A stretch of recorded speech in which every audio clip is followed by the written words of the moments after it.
A perennial power makes its first ever trip to Roy Stewart Stadium in Murray, Kentucky. The second-ranked South Dakota State Jackrabbits enter a town perfect. The Murray State Racers seek their second all-time Missouri Valley Football Conference win.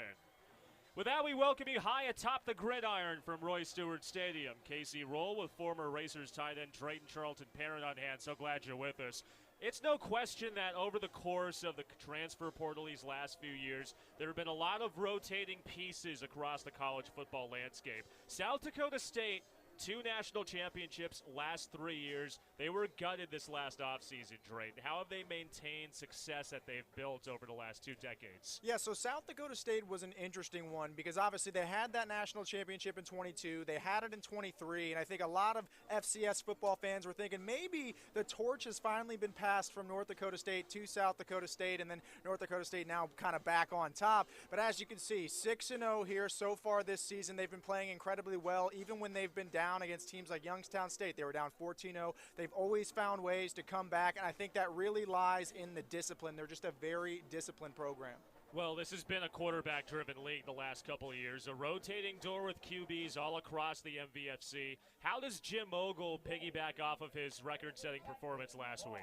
Yeah, as you said, a record-setting performance. His personal best, 283 passing yards last week against ISU. I think in order to just build on that, I think you really have to hit the checkdowns. This South Dakota State defense had 4 interceptions last week when they were playing against UNI, so that's got to make you play smart. If you're a quarterback, you're not looking to try anything too crazy. Just stay with the game plan. That's what Jim Ogle needs to do tonight. Well, for South Dakota State, it's a really hard task regardless of what subdivision you're in when you have to replace the all-time college football leader in wins in Mark Gronowski. How has Chase Mason been able to take that step in his first year as a starter? Yeah, Chase Mason playing absolutely fantastic this season. He's thrown 11 touchdowns, only 1 interception. He's just such a talented guy. He's obviously got a lot of size on him too, 6'4", 240. I mean, if he wanted to, he could go out there and play tight end, and that's a guy he's hard to bring down. He can move. He's got really nice accuracy. I just think he's the right man for the job. He plays different than Gronowski. Gronowski was a bit smaller, more of a runner, but Mason, he's so comfortable in that pocket, and I think you just see that week in, week out. Take a look at our starting line keys for both sides. It's easy for South Dakota State to just keep going with what they've been doing, but how do they avoid the trap game today?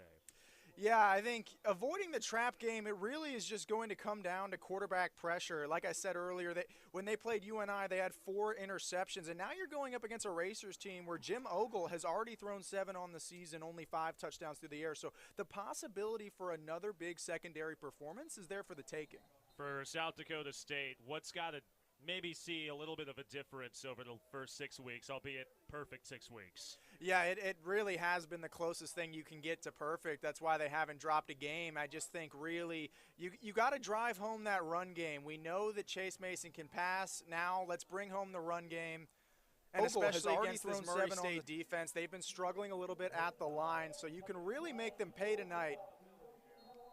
Murray State won the opening coin toss. They elected to receive. So South Dakota State's defense gets its first cracks at the Murray State offense. First time we get to see South Dakota State's Ryan Harrington tee it off into the back of the end zone. That's where Murray State's first possession begins, the 25-yard line. We mentioned Jim Ogle, an MVC best 283 passing yards last week against the 10th-ranked Illinois State Redbirds, most passing yards by a Racers quarterback since joining the MVFC 2 years ago. Yeah, and Illinois State today, they're actually playing Youngstown State right now, who played incredibly well against South Dakota State. That will be an interesting one as that game moves on.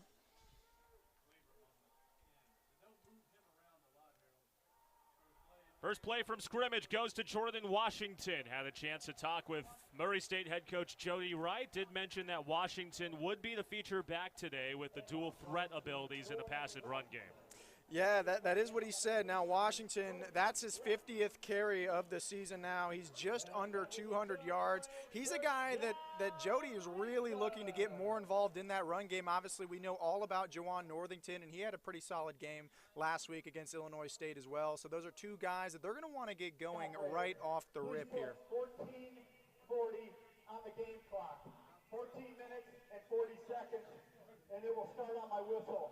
First time we get to hear from Gregory Gompf today, the referee.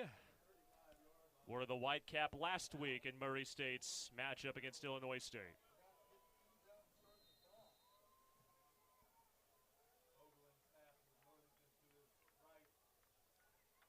Ogle to the air for the first time.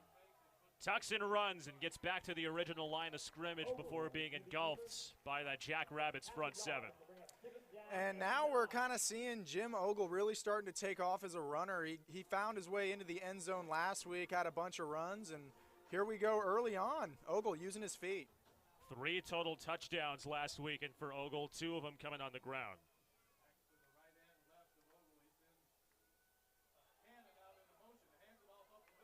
Up the middle, and a gain of 5 to set up 3rd and medium.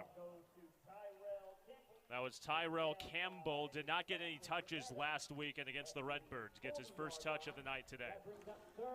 And it just seems that the Murray State offense is really trying to throw something different at South Dakota State. When you're playing against a team with this much talent, you have to catch them off balance. And again, when we were talking with Coach Wright, he said he had a few tricks up his sleeve for today's game. Ogle into the flat. Campbell makes the grab off a deflection. Turns upfield. Tyrell Campbell puts on the Jets. And the Racers race into Jackrabbits territory. And that was a well-designed play right there. Campbell's just going to run a nice short little out route. He's going to make a man miss, get off me, and he's going to get the extra 20 yards there. A great run from Campbell.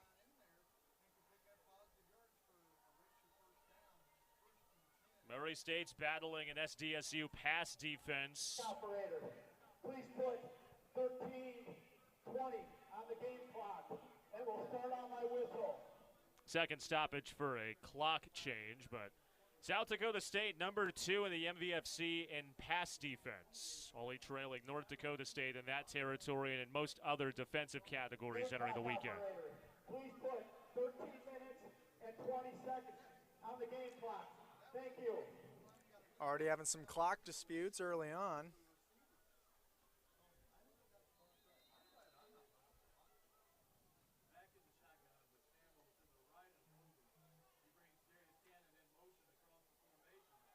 To the air. It's picked off. South Dakota State had 4 picks last week. They're on the board for the first time with Jalen Lee. Yeah, and that's just easy pickings for Lee. Just right over the top, nobody in front of him, jumps up, makes the grab. He got a little bit excited there. He saw the green grass and he hit the turf, but that's exactly what the Racers didn't want to happen. They were watching the film from last week, South Dakota against UNI. They saw those interceptions. They knew the secondary is ready to go and is coming to play, and that's the kind of pass you just don't want to make early on, especially after a super long play. You got all this momentum, and now it is all in way of the Jackrabbits. Second interception of the season for Lee. Had his first last week against the Panthers. First chance we get to see Chase Mason in the South Dakota State offense. Julius Loffridge, a highly touted transfer from Fordham's first carry, gains a couple yards. Yeah, Loffridge, he's been getting a lot of work so far this season. Last week alone, 19 carries for 76 yards. He's a guy that's really going to cause some problems for this Racer defense today. Completely revamped running back room for Dan Jackson's Jackrabbits. His top 4 backs from last year either transferred to Washington State or signed undrafted free agent contracts. First pass of the game intended for Graham Goring is knocked down. And that's Brian Pulley. He's just going to stick a hand out there and knock that down. Pulley's been having a nice season so far in the secondary. 9th pass breakup, most in the MVFC. Big spot for the Jacks. 8th in the MVFC in third down efficiency, a far cry from the last half decade. Mason. Mason puts on the spin cycle and lowers the shoulder and moves the sticks in the process. Yeah, and for Mason right there, he was looking for the pass all the way through, and then it was an overextension by the Racer defense, just giving Mason the middle wide open, and he's just going to say, yeah, I'll take that free 10 yards, and he's going to go ahead and move the chains for the Jackrabbits. We allude to Jim Ogle's two-way abilities a bit earlier. 4 total touchdowns for Mason last weekend, with 2 of them coming on the ground. Jacks back to the ground. No gain on the play. Second carry of the day on this opening drive. Lafridge was engulfed.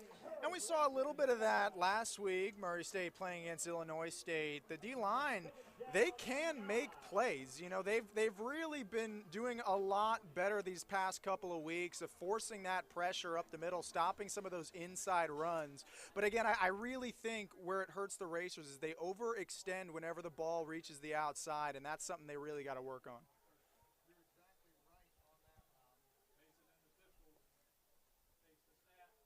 Back on the ground, James Basinger cuts upfield.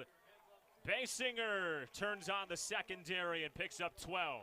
And that could have been dangerous. Basinger, all he had to do was break one more tackle, and he was gone. That could have been a 60-yard touchdown, but a great tackle there for the Racers. Just make sure that you don't give up something too big.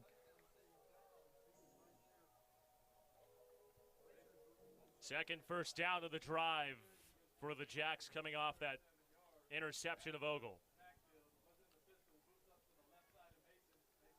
Mason pressure coming, right side, hauled in. Graham Goring up the sideline. Extra yards after contact, and the Jacks are in Murray State Field. And I love that play. They're running 12P. They had both their tight ends on the left side of the field, and then you're just going to put your speedy receivers on the right side. Graham Goring just going to do the rest himself, breaks a tackle, and he's going to move those chains. Did we mention there were a lot of turnovers between South Dakota State last year to this year? That's the only starting receiver back from last year's Jacks team, Graham Goring. Retooled offense for both sides. Mason going back to Goring, finding a soft spot and drops down shy of the 20. Now, funny story about Graham Goring. I actually used to play AAU basketball with him way back in the day. He was a really good athlete. He could shoot the three, and now I'm watching him out here making plays on the gridiron.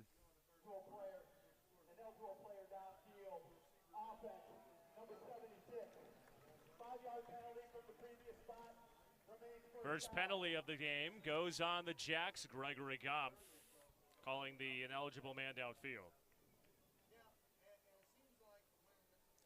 2 sports stand out. Graham Goring at Iowa City West High School, basketball and football. Yeah, now a penalty like that for the Jackrabbits, it's not too big of a deal, right? I mean, they still have all the momentum, but anytime that you get a big play and it has to come back, it's always going to hurt a little bit. So this play right here is going to be really important for momentum. Mason swings. There's Corey Blair. Corey Blair Jr. ushered out of bounds after a gain of about 10. Already seeing a few guys in that offense get some touches so far. Do a really nice job at South Dakota State spreading that ball around. Jacks are going quick for the first time. Mason, little shovel pass. Creighton Cannon, the tight end, spills out beyond the defense. 7-yard pickup, moves the chains. And this is what you got to love about watching a team like South Dakota State. They utilize their tight ends so well. They've had multiple tight ends this season find their way in the end zone. There you see Cannon making a nice play. But how about that juke by Mason? Just hits the defender with a little hesitation, and then the flip pass. That was an impressive move. 3 first downs for the Jackrabbits on this drive. They go back on the ground to Blair. Nothing doing. Jaden Walker was there to finish the tackle that was started by Clayton Ingram. And the Jackrabbits are just taking their time right now. They're doing such a good job of just keeping their poise. They're not trying to force the issue. They're not going too quick. They run a huddle offense, right? And that's a big difference that you'll see between the Jackrabbits and the Racers. The Racers have really been trying to go fast, a lot of no-huddle stuff on offense, but South Dakota State really taking their time. Bit of a surprise here for the Jacks. They've gone with Corey Blair as the feature back on this drive. Third running back on the Jackrabbits depth chart. There's Loffridge. Julius Loffridge is met immediately. He's dropped for a loss of 2. Yeah, they tried to run the triple option there. They had a receiver end around in motion. They handed it off to Loffridge. Just wasn't any room. I almost think he could have pitched it on the end around to the receiver. I think there was a little bit of room on the wide side of the field, but at the end of the day, the Jacks still in a great spot here. Brandon Mills was there to first break it up. He's getting some more touches because Jordan Sonneman broke his foot last week. A lot of retooling on that Murray State front 7 entering this weekend. Mason finds a soft spot, and Jack Smith weaves his way in a goal-to-go situation. And what a dart that was. Mason put that ball on a string. His receiver made the cut to the inside, and the ball was right there on the money, splitting 2 defenders. Just a great throw, nice catch, and now you're inside the 10-yard line, and you're knocking on the door of that end zone. Season high 4 receptions for Smith, who's really come on in that slot receiver position for the Jackrabbits this season.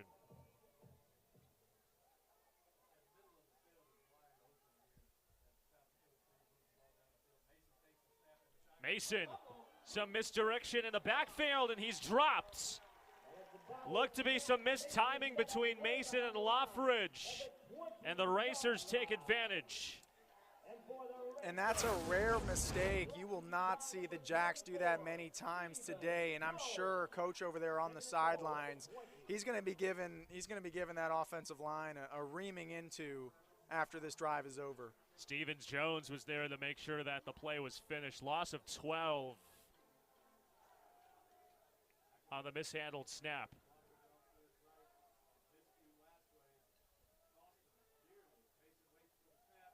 Mason over the middle. There's Cannon.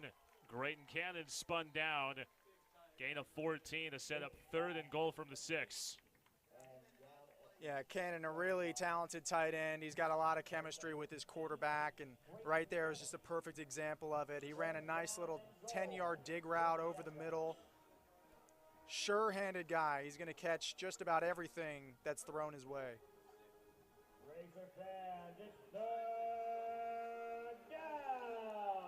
The Jackrabbits have been perfect on 3rd down in this drive, 3 for 3. Mason, he did this twice last week. He does it this week against Murray State. Touchdown, Jackrabbits. Mason punches it in from 6 yards out. Chase Mason doing his best Le'Veon Bell impression. Look at how patient he is behind his offensive line. It's almost like he was walking behind them, just letting them open up the path for him to come in, and just a nice, easy touchdown. Nobody was even touching him. 4th rushing touchdown of Mason's senior season. Eli Stater is on for the extra point attempt. And the NAIA All-American knocks it through to cap off a 14-play and 7.5-minute drive for the Jacks. Murray State had some momentum. South Dakota State flexes its muscles after a turnover. Jacks up early here at Roy Stewart Stadium. All in one place with the all-new ESPN app. Unlock the ESPN Unlimited plan or log in with your TV provider. 14-play, 82-yard drive spanning 7.5 minutes for South Dakota State has the second-ranked Jackrabbits up early on Murray State. No return for Trace Corum, and for the second time, Murray State's drive begins at the 25.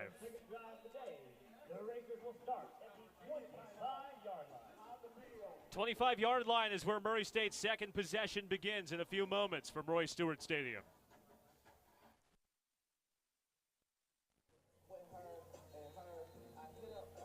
Second drive of the afternoon for Murray State. Had their first drive end in an interception. Second chance for Jim Ogle in that Racers offense to peel away at South Dakota State's front seven. They go back on the ground. Jordan Washington surges ahead for a pickup of 2. Yeah, notice how the Racers have Cannon McCulley, the 6'3", 315-pound right guard, lining up in the wing position. Now that's new. We have not seen the Racers do that at all this season. That's one of the things Jody was talking about before the game. They're going to try some things today, really try to catch the Jacks, off guard.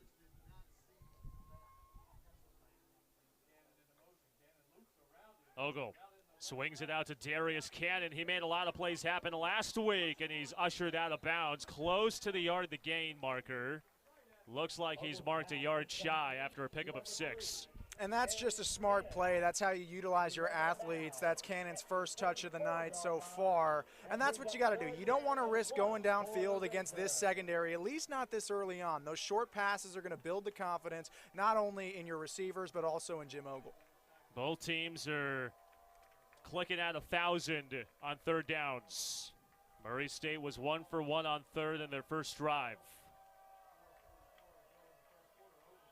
Ogle with pressure coming. Left side.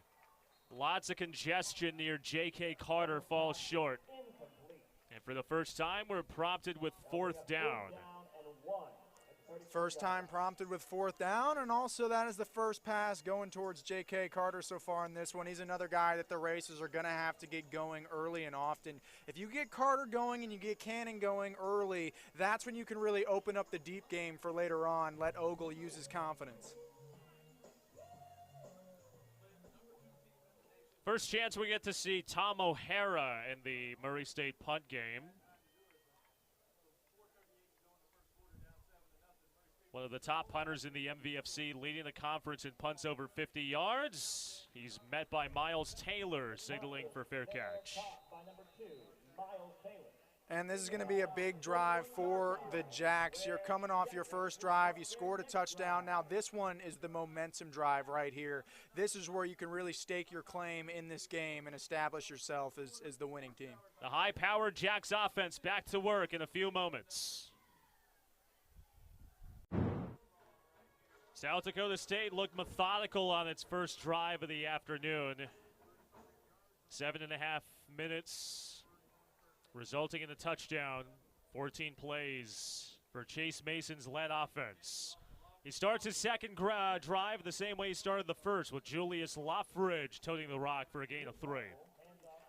Yeah, now Loffridge, he came into this game with 120 carries. He's the premier back for the Jacks. However, we've seen Corey Blair, who came into this game with only 4 carries on the season. He's already gotten the ball a couple of times, so it'll be really interesting to see how they're mixing guys up, who they're going to put in there. I think especially as the game goes on, you might try and see some more, second string guys, a lot of guys who haven't maybe gotten as many touches getting a chance to show what they can do today. Early on, it's been the same case for both teams. Tyrell Campbell has been the featured back for Murray State. He's 3rd on that depth chart.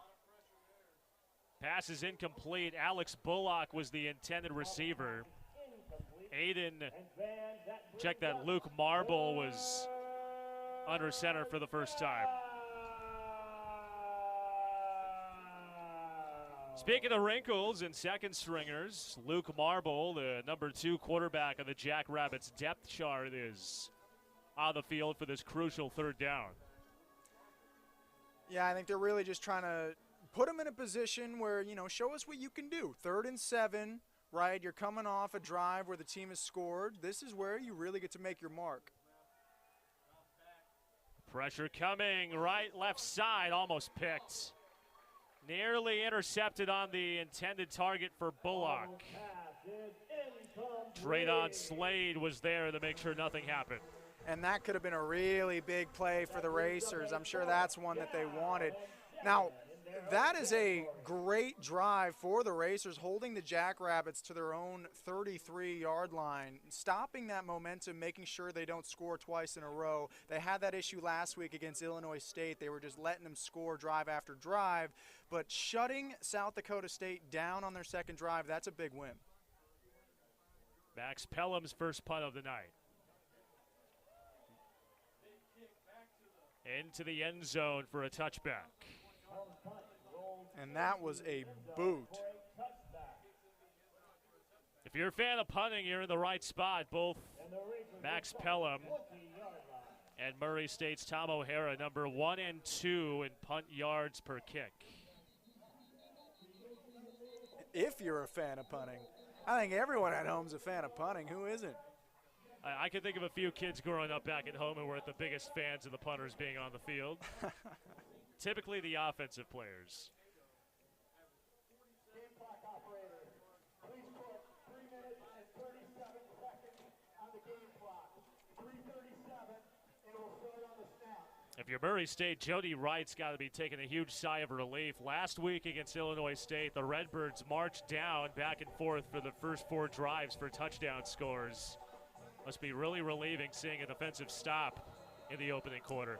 Yeah, and you also just have to realize how tough is it to go up against 2 top 10 teams back to back, and now you're playing easily the second best, possibly even the first best team in the FCS. We'll see how they fare against North Dakota State. Ogle over the middle. There's J.K. Carter's number called for the first time for a gain of 15. And that's what it takes right there. Just these nice little dump-off passes. That's going to get Carter some confidence. It's going to get Cannon confidence, right? And that's what it's all about. You got to take these little wins. 2 catches for 72 yards a week ago against the Redbirds secondary. Ogle back to the air. Downfield, Cannon's there! Darius Cannon's off to the races! And Murray State races into the end zone. Not only did Cannon take that for a touchdown, but the refs are actually calling defensive pass interference. Cannon almost got dragged to the ground, but Ogle trusted him to go out and make a play. Look at that. He's stumbling as he's catching it. He was getting dragged by his collar, and he is still able to go make the play and get on the board. What a possession, what a score for the Murray State Racers.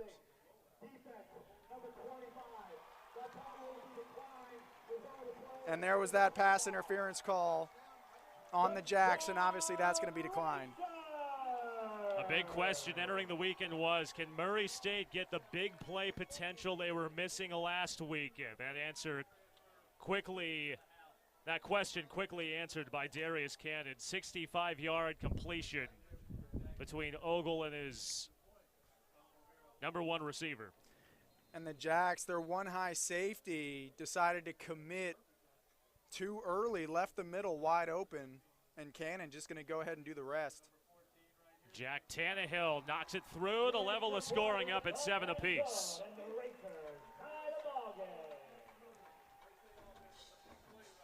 One of the new kids on the block in the Missouri Valley Football Conference has leveled things up with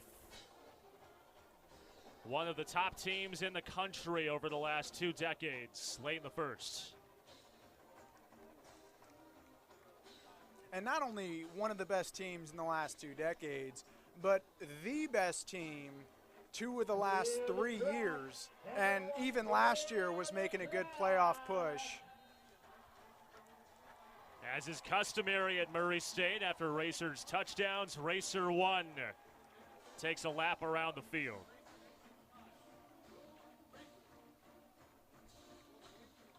Yeah, and that's what you want to see when you're going up against a top 5 program. You want to see that Racer 1 running around the track as many times as you can.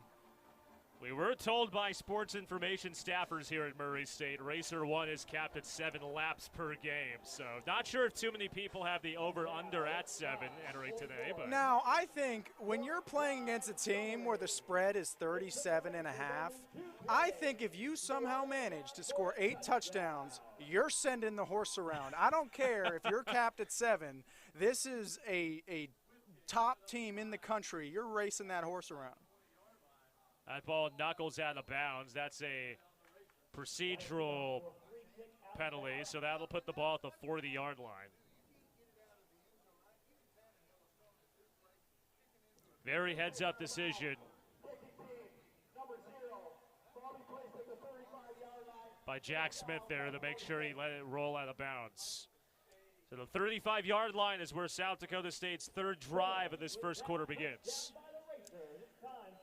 Now look at this. The Jacks are bringing Marble out again to run the offense.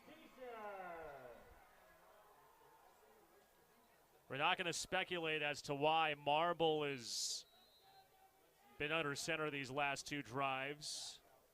Mason was spectacular in that first possession of the game for the Jacks, had that 6-yard rushing touchdown. But here's Marble, the freshman from Georgia. They go on the ground. Julius Loffridge is caught up in pursuit. The Jacks were there, and a tackle for loss for Brooks Esplin. Yeah, that was just great defense by the Racers. They did a great job that time, getting to the outside, keeping that contained, not letting Loffridge get the edge. A good stop.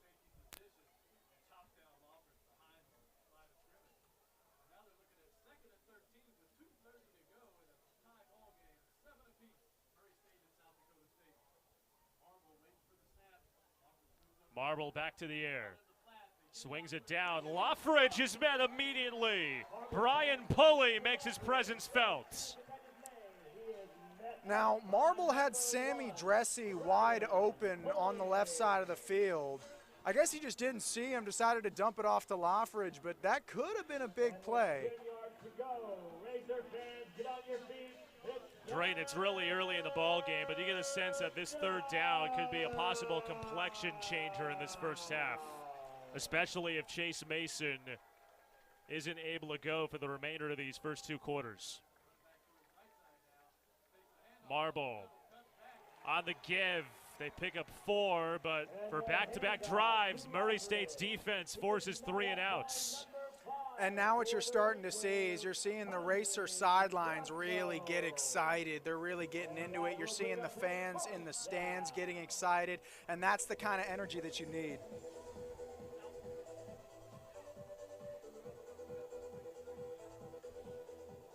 Max Pelham had 4 punts all of last week against UNI. It's his second punt of this first quarter. Darius Cannon, who had that Showtime touchdown on Murray State's last drive, is back for the return.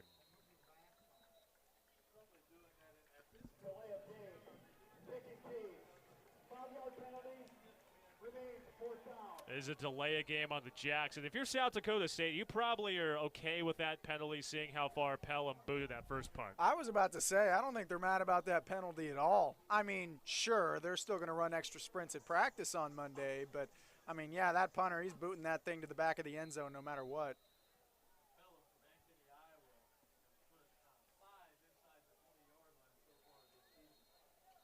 And another whistle, this coming from the back judge before the ball was snapped. But, I mean, did you see that boot? I know they're going to have to rerun the play, but, man.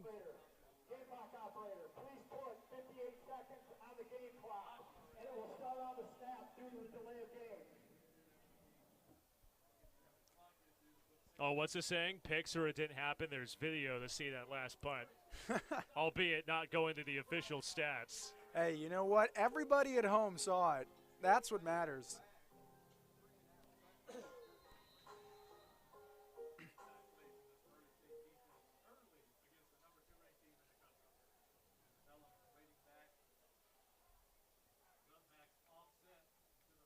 Pelham with pressure coming, almost had it blocked. Cannon lets it bounce into the end zone, and for the second time, it's a Murray State touchback. Yeah, that was a scary play for the Jacks there. That was almost a blocked punt, but got it off, and now the Racers are going to take over in a decent spot here. Late in this first quarter, Murray State trailed all of last week against Illinois State. They have an opportunity to get themselves in a prime spot at the tail end of this first quarter to take the lead against the second-ranked team in the country.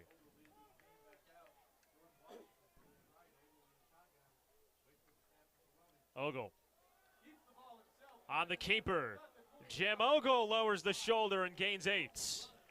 Now, he lowered that shoulder, but he took a big hit there. He seems to be doing just fine. But I think what we're seeing, especially these last couple weeks, Ogle really making more of an effort on the ground. Chase Van Tol, one of the new linebackers in the starting core, at least for South Dakota State, was there to make the stop. Screenplay goes nowhere. We'll see whether or not Jody Wright elects to take a snap before the end of the quarter, if he's content with taking 3rd and short into the 2nd. And it looks like they're going to wait to flip the field. Murray State and South Dakota State, 2 completely opposite complexions over the last half-decade, tied up in the first ever meeting between these two at Roy Stewart Stadium. 2nd quarter comes your way next on ESPN. Earlier in the week said there had to be some cleanups with 3rd downs from a week ago, where, in his words, not very sharp on 3rd down against Illinois State. Big 3rd down here. Baxter Wright, the 2nd-string quarterback, is stuffed. He got to the line of scrimmage no further, and South Dakota State's front 7 comes up with a big stop on 3rd down. Yeah, Murray State now 3 of 6 on 3rd downs, and looks like they're going to go ahead and punt this one away.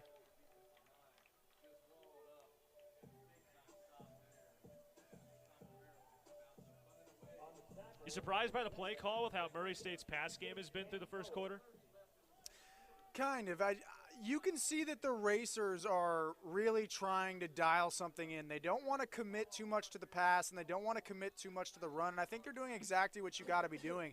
Playing against the number 2 team in the country, don't commit too much to one thing. Find what works and then go from there. Right now, I think what we're seeing is working is those little dump-off passes. So I think they should probably start going more back to that.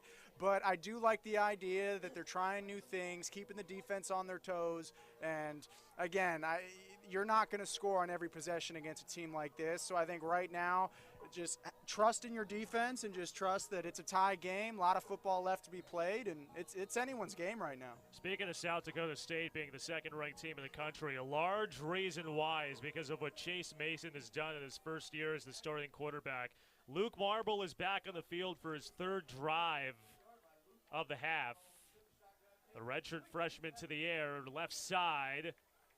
And Graham Goring is there to haul it in for a gain of about 6. How much of a difference does South Dakota State's offense look in terms of complexion from the last couple drives with Marble to that first touchdown drive with Mason? Yeah, I mean, it's very clear that Marble is going to need a little bit of warming up, right? He's going to need to get comfortable. Right, he hasn't really had too much game experience, and now you're getting thrown in here at the start of a game, right? This isn't garbage time. This is the start of a tied game, so that's a lot of pressure to put on a young guy. Jackrabbits go on the ground, and that's been another storyline, Drayton. One of the most lamented front 7s in the MVFC, Murray State, averaging almost 300s of rushing yards allowed per game. They've held South Dakota State's run offense pretty quiet to this point. Oh, it's quite clear that the Racers came ready to play today. And what I think is going to be interesting is when the Jackrabbits decide to really turn it on, because we saw them go down 14-0 against Youngstown State, and then they came back and won that game pretty handily, right? So, they are a team that has that ability in them. Over the middle, it's almost picked. Shaden Shannon almost had his first interception of the season. Not only would that have been his first interception, but there was a lot of green grass on the wide side of the field. That could have been a big play. And I'm sure the Jacks were not expecting to punt this many times at the start of the game. 3 straight punts for Max Pelham, 3 consecutive 3-and-outs for one of the most prolific offenses in the MVFC. This one nearly blocked, and this draws a penalty marker. This should be roughing the kicker since contact was made on the plant leg and not the leg in air. And that's also one of those interesting penalties where, you know, if you get even a fingertip on the ball, doesn't matter how you hit the punter, they're not going to call anything. That's just a blocked punt. But if you just miss the ball and you clip that punter, they're going to call it. It is running into the punter, not roughing the punter. But either way, it does result in the first down. The Jackrabbits offense back onto the field.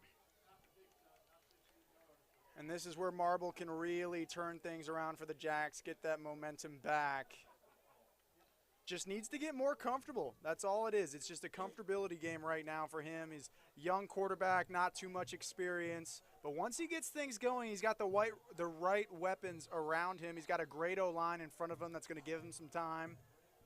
It's a team effort here. Murray State commits the fewest penalties per game amongst teams in the MVFC. Their first penalty of the afternoon is a costly one. Julius Loffridge stacked up at a line of scrimmage. Maybe got a yard on his first drive of his first carry of the drive. Yeah, and that's what's so interesting right now. The Racers have done such a great job stopping the run, but you take a look at this South Dakota State offensive line. Quentin Christensen, he was preseason All-American, all MVFC, right? So they have a line that can really do some damage, but right now the Racers just ready to play. Marble tucks and runs, and he's dragged down from the side for a gain of a yard to bring up another third medium.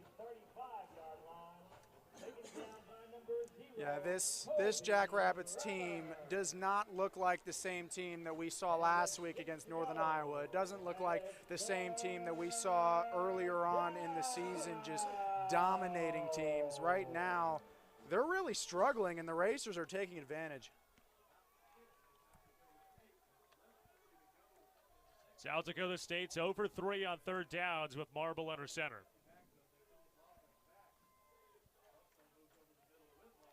Moving up front, no flag. Loffridge is ushered out after a gain of 3. So it's a big decision here. 4th and a couple just outside the 40. And they're going to make the decision to go ahead and punt it, which I think is the right decision. They haven't really done anything on the ground that would warrant going for it. I mean, you look at Blair has the most rushing yards right now at 13 on 2 carries, but Loffridge, 6 carries and only 5 yards, right? They aren't getting it done on the ground. I don't think you trust going for it on 4th and short.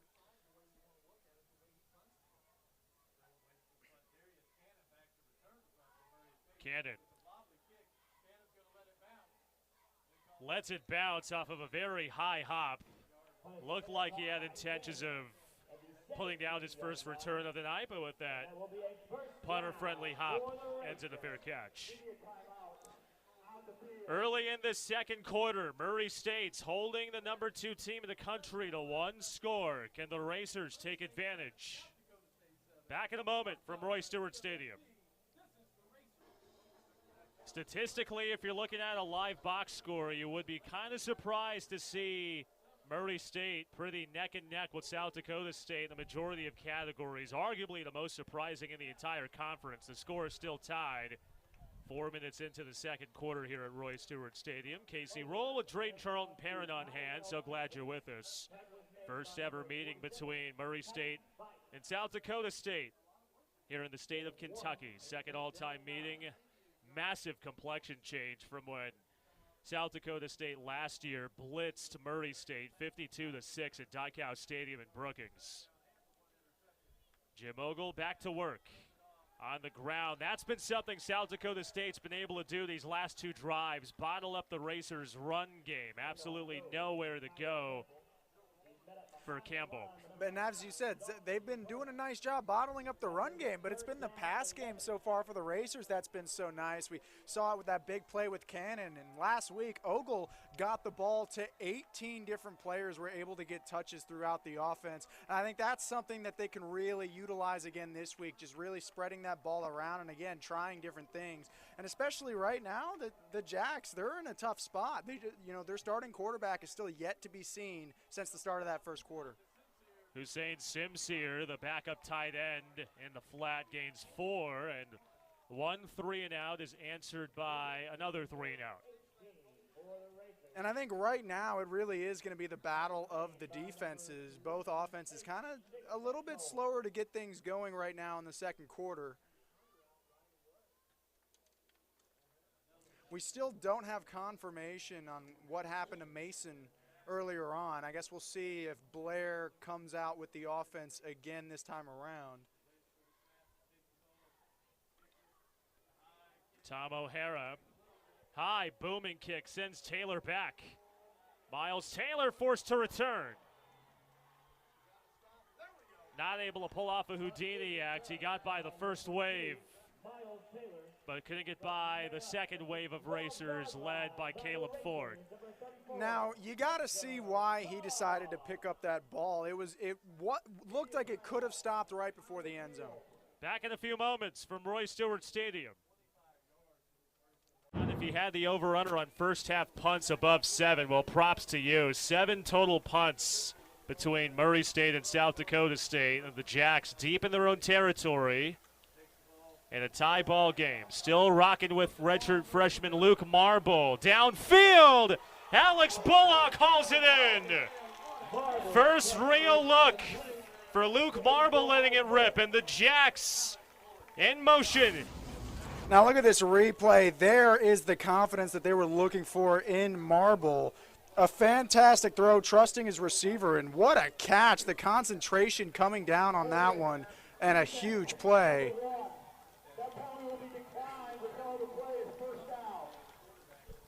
Dan Jackson elects to forego the defensive holding.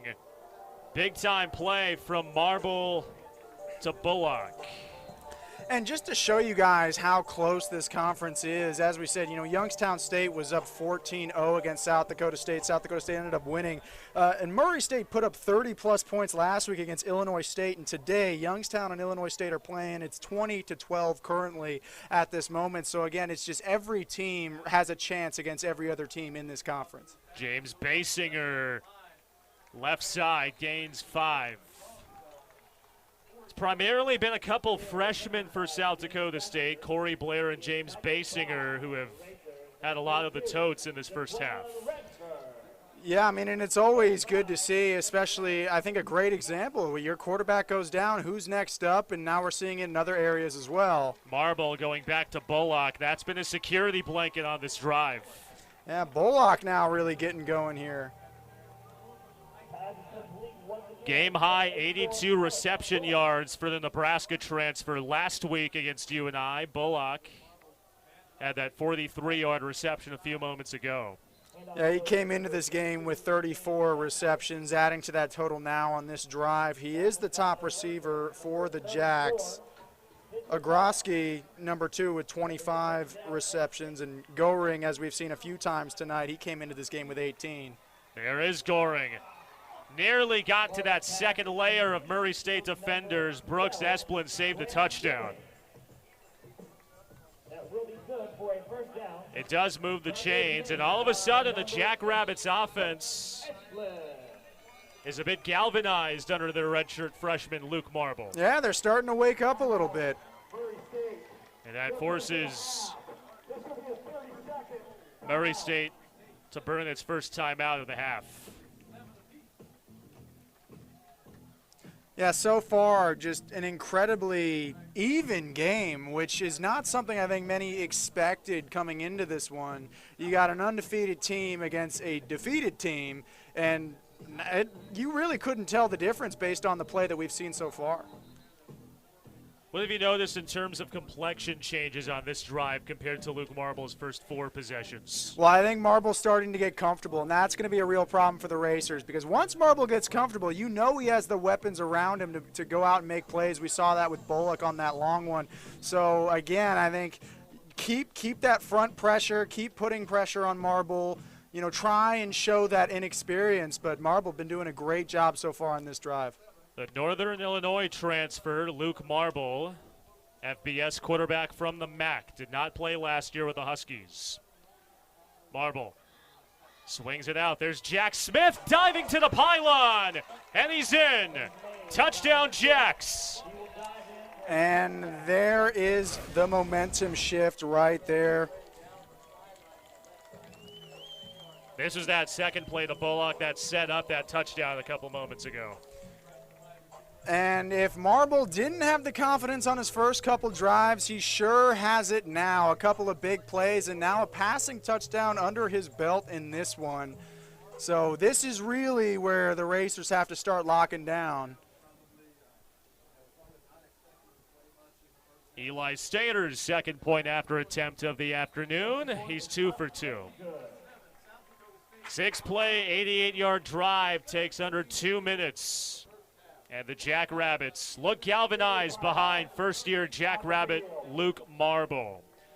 Number 2 team in the country, second scoring drive, and they're up midway through the second quarter. Or are currently serving in the United States military, please rise so that we can thank you. South Dakota State's back on track after an 6-play, 88-yard touchdown drive, leading Murray State here in the first ever meeting between the two at Roy Stewart Stadium. Short return, short kick, I should say. Trace Corum jumps on top of it to make sure no funny business happens. Yeah, because that's what you don't want. You don't want the funny business. It's all serious business right here. Well, depending on what you're watching on Saturdays, maybe you don't want funny business. This isn't Cartoon Network if you're watching. It is still a PG show for those that's tuning fair. in. You know what? That's fair, you know. Casey Rowland, Drayton Charlton Parrott with you. We are PG friendly for those wondering. So yes, could be some funny business. Not in the explicit way, of course. Oh, never. Jim Ogle and the Racers are back to work. Ogle on the ground. He's made things happen these last couple weeks. Scampers out after a gain of a couple. That was a well-designed play. Got the defense to overcommit on the inside, and Ogle was able to find the outside, get a few yards, stay out of bounds, not take a hit. Smart play. Neither of these two offenses has seen a rejuvenation in the run game. Both teams rushing for under 50 yards to this point.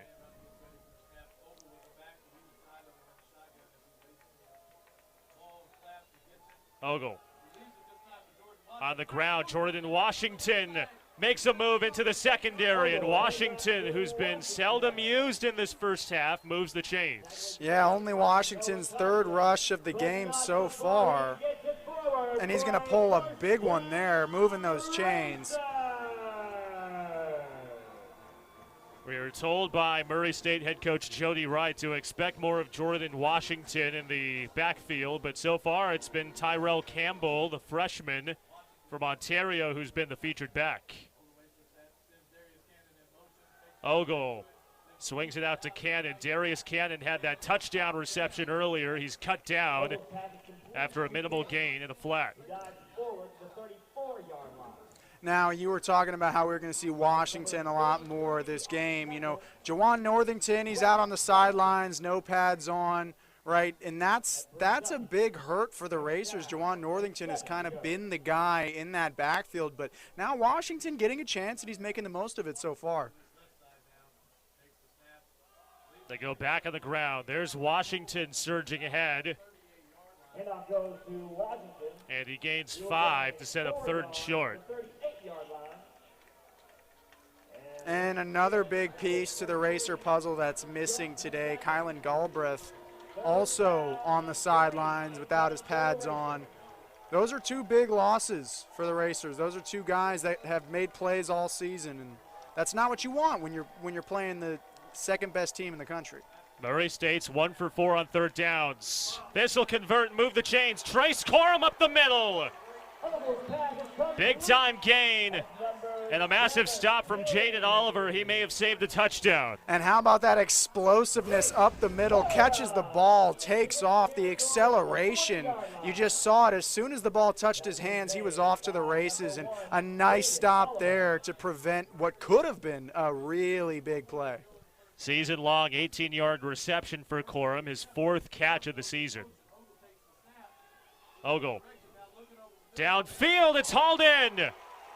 Speaking of players we barely call out of the offensive end, there's Jalen Richmond. Couple special team standouts in special spots on this drive.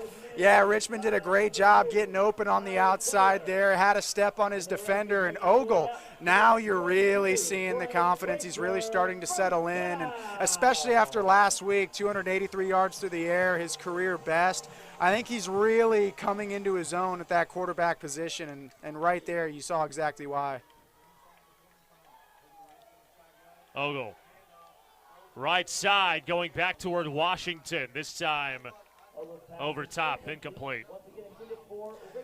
Yeah, right there, you're looking at your smash concept. You got Corum over the top on the post, and then you were trying to, get the outside with Richmond on the short hitch.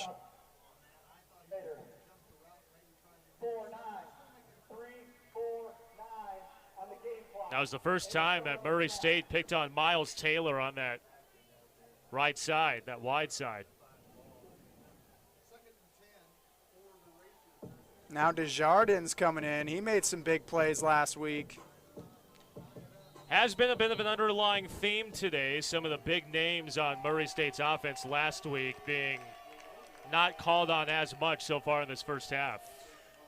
Yeah, and you got to wonder if that's just Jody trying to really confuse that defense. Speaking of confusing defenses, a lot of South Dakota State fans may be confused at how Jordan Washington and the Racers have been racing upfield.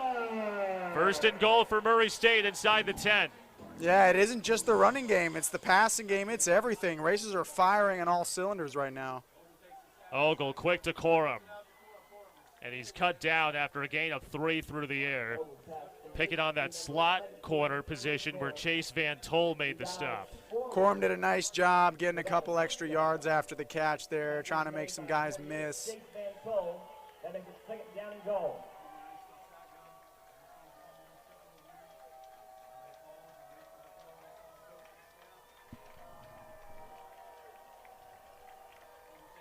Ogle fades right side over the top of the Desjardins. And the flag flies at the end of the play.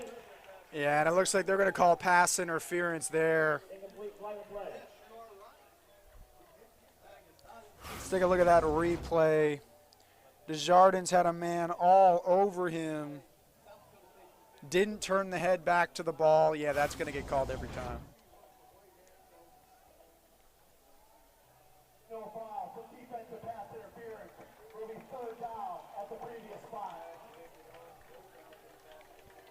Oh, looks like they wave off the flag. No defensive PI, and it sets up third down at the 6. And head coach Jody Wright is livid. You're seeing him on the sidelines here taking off his hat. He is not happy.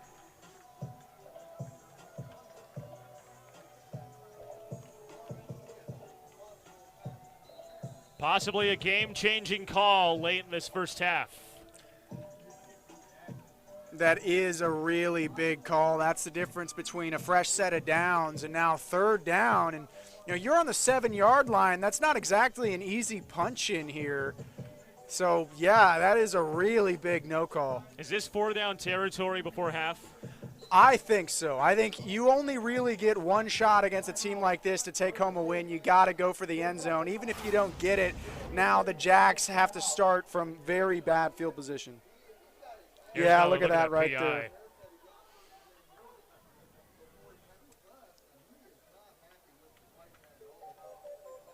Typically, you look at that and say he's not making a play on the ball in the case of Miles Taylor, and he's not making an effort to play the ball. That usually would constitute defensive pass interference.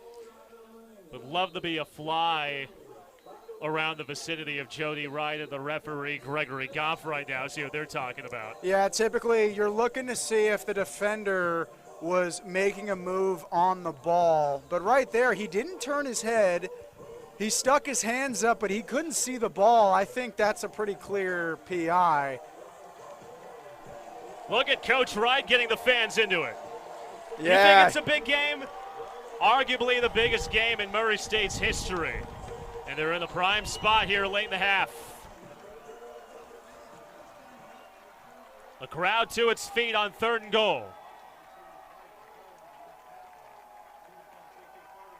Ogle. Over the middle. It's picked. South Dakota State's got its second interception of the half. Yeah, I'm not so sure about that play right there. He threw it right to the defender. I mean, he had no one open there. And it's Joe Ullman, one of the captains in the South Dakota State defense, who comes up with a big-time stop. I mean, and as we said at the start of this game, that defense had 4 interceptions last week, and they're on pace to do it again. They have 2 right now so far just in the first half alone. That was a pass that shouldn't have been made. I don't know if the pressure got to Ogle there. I don't know if he was maybe seeing something, if that was just an ill-timed pass, whatever it was. But when you're knocking on the door of that end zone against a team like this, you don't get chances like that too often.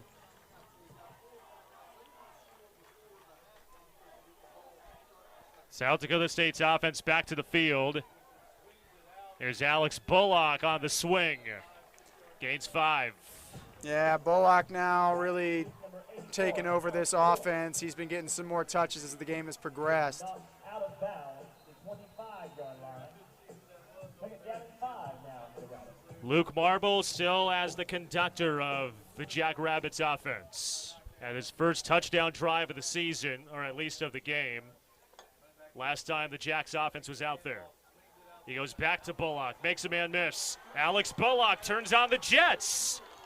And he's taken down at the 50. And touchdown saving stop. What a nifty move from Bullock. Let's take a look at this replay.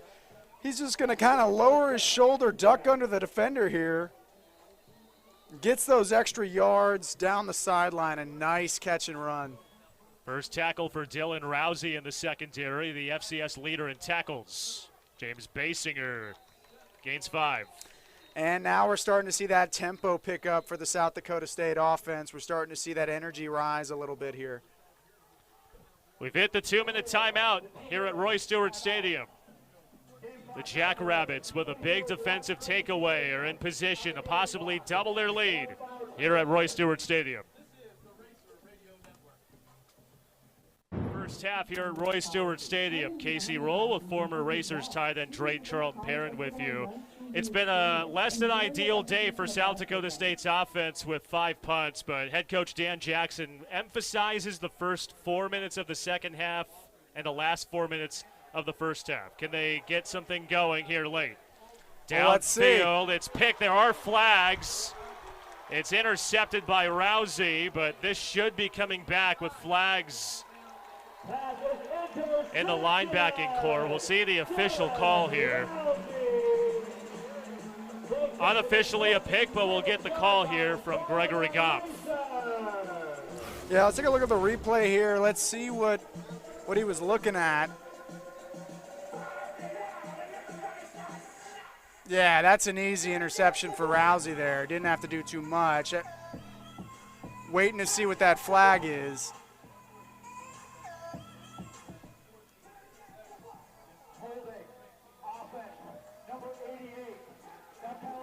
It is offensive holding on Grayton Cannon. And a big takeaway for the Racers defense. First interception of the year for Rousey. I mean, and that's how you respond right there. You throw an interception, now you get an interception. Now you're back on offense. You don't let him score again. I mean, Murray State doing a fantastic job. I don't think anybody thought that this would be the score heading into halftime. 14-7. Racers now with a chance here to tie things up with a really good drive. And if you remember as well, Murray State won the coin toss. They elected to receive the opening kick, so they don't have the opportunity to double down, score before half, and receive the second half kick. So we'll see how Jody Wright wants to orchestrate this drive. Here's Washington. Washington drives outside, and he's cut down after a gain of 8. Yeah, and head coach Jody Wright was also talking about Washington's ability to catch out of the backfield, and he's had a couple of those tonight so far. Ogle down the sideline. Out of reach, and there's a penalty marker. Isaiah Johnson was there in Carter's face. Yeah, Johnson was trying to make an effort to turn his head at the last second to not get that call, but the official clearly saw enough he wanted to throw the flag.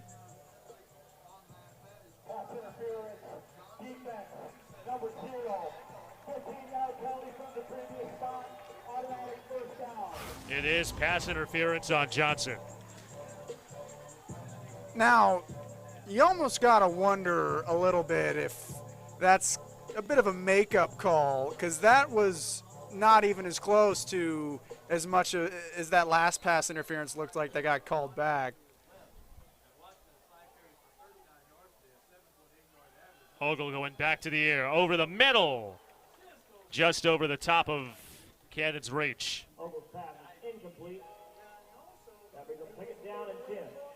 Yeah, Cannon's been doing a nice job on those dig routes to the inside. He's got those digs, those posts. Any of those in routes, that's where Cannon really excels.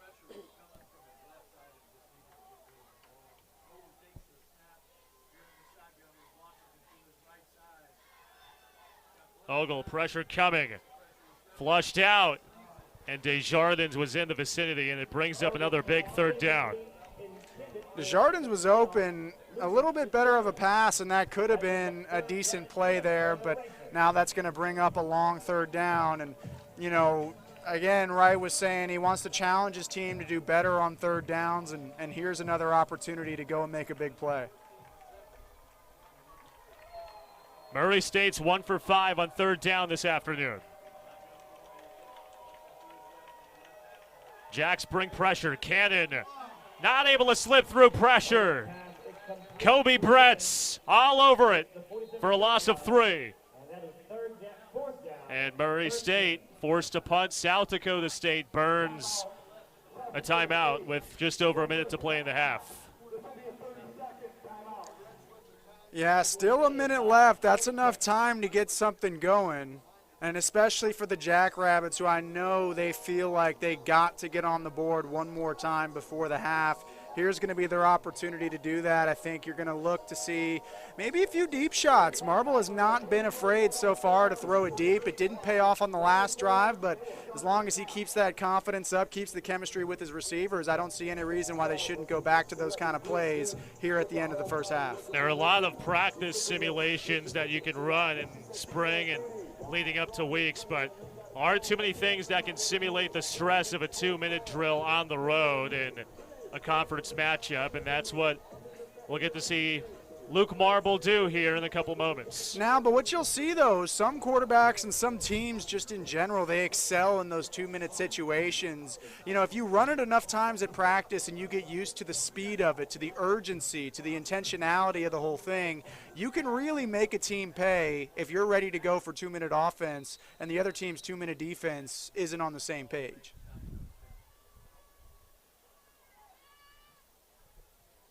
End over end kick from O'Hara. Taylor lets it bounce into the end zone. With 55 seconds to play in the half, South Dakota State will start it from its own 20.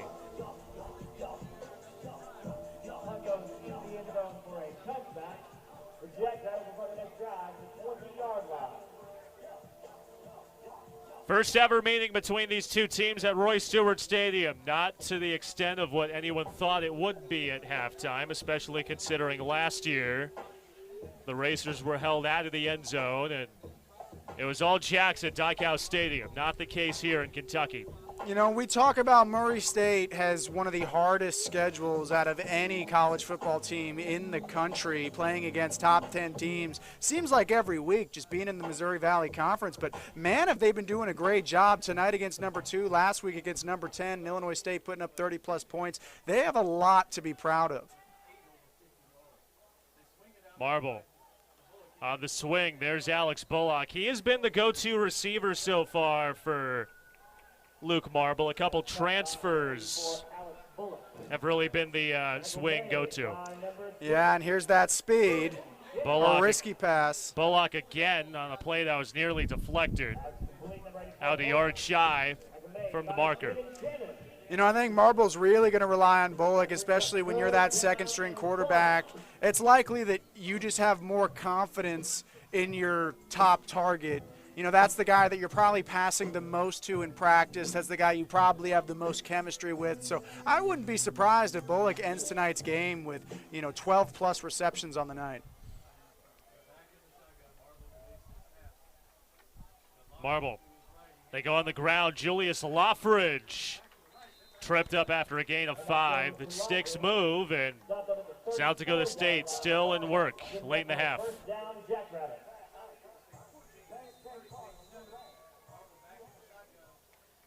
Marble. The pressure coming. Marble scampers out of bounds after a gain of 3. Yeah, he was looking deep down the field. It looked like he saw Graham Goring down the left side of the field. Didn't want to commit to it, made the smart play, get out of bounds, stop the clock. One timeout left for either side. One thing to note, Eli Stater, South Dakota State's kicker, has missed the most field goal attempts out of any kicker in the league. So getting in the field goal range has not been an automatic for the Jacks offense this season. Marble, lots of time, over the middle, hauled in. There's Jack Smith. Yeah, that's just too much time to give a quarterback. Racers got to bring more pressure than that. And Marble making the absolute most of that time he was given.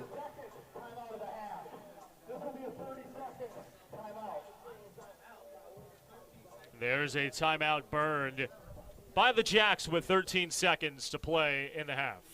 Yeah, and as you said, if they're not trusting their kicking game, this is going to be, everything's going to be 4-down territory. So I think you're just going for the end zone here. I wouldn't be surprised to see Bullock, to see Goring, to see some of their top weapons, Gannon at tight end, probably going to try to bunch him up to the wide side, get him in the end zone, throw it up deep. They might try to do one little play here before they go deep, try to get to around the 30-yard line, at least keep the field goal on the table, but put yourself in a position where you feel comfortable enough to go either way.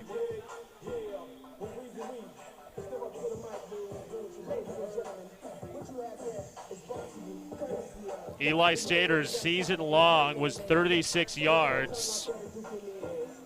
Would need at least a good 25 yards to get within relative distance. They put a couple seconds back on the clock. Marble. Downfield. And a flag flies. Bullock was engulfed, and flags go flying deep in the secondary. Yeah, that was definitely pass interference on the defense there. Bullock going deep, and this is exactly what I thought Marble was going to try to do, get it to your top playmaker.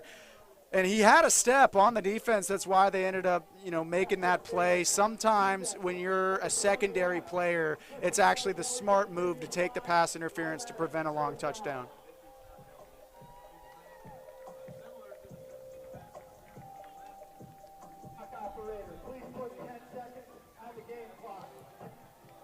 So with 10 seconds left in the half, ball's at the 31. If they weren't to gain any other yards from here, it would be 48 yards, 49 yards in a field goal attempt. Now, theoretically, you have time for a couple plays here if you try to go for these quick little out routes, try to get your receivers to the sideline, stop the clock.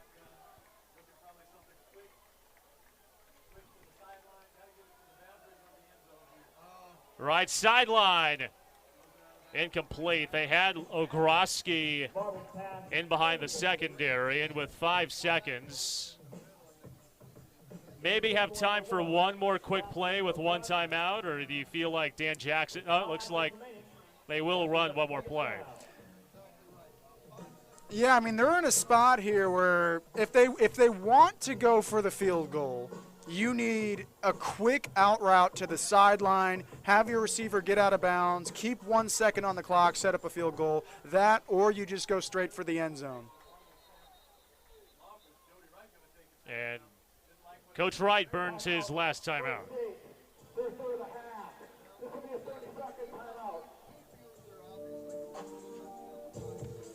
5 seconds to play in the first half during halftime here at Roy Stewart Stadium. We'll take a look at our first half stats and analysis through the first 30 minutes of play.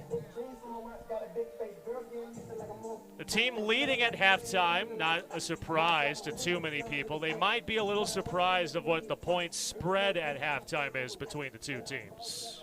Yeah, obviously the overall game spread 37.5. The Racers doing a fantastic job staying within only 7.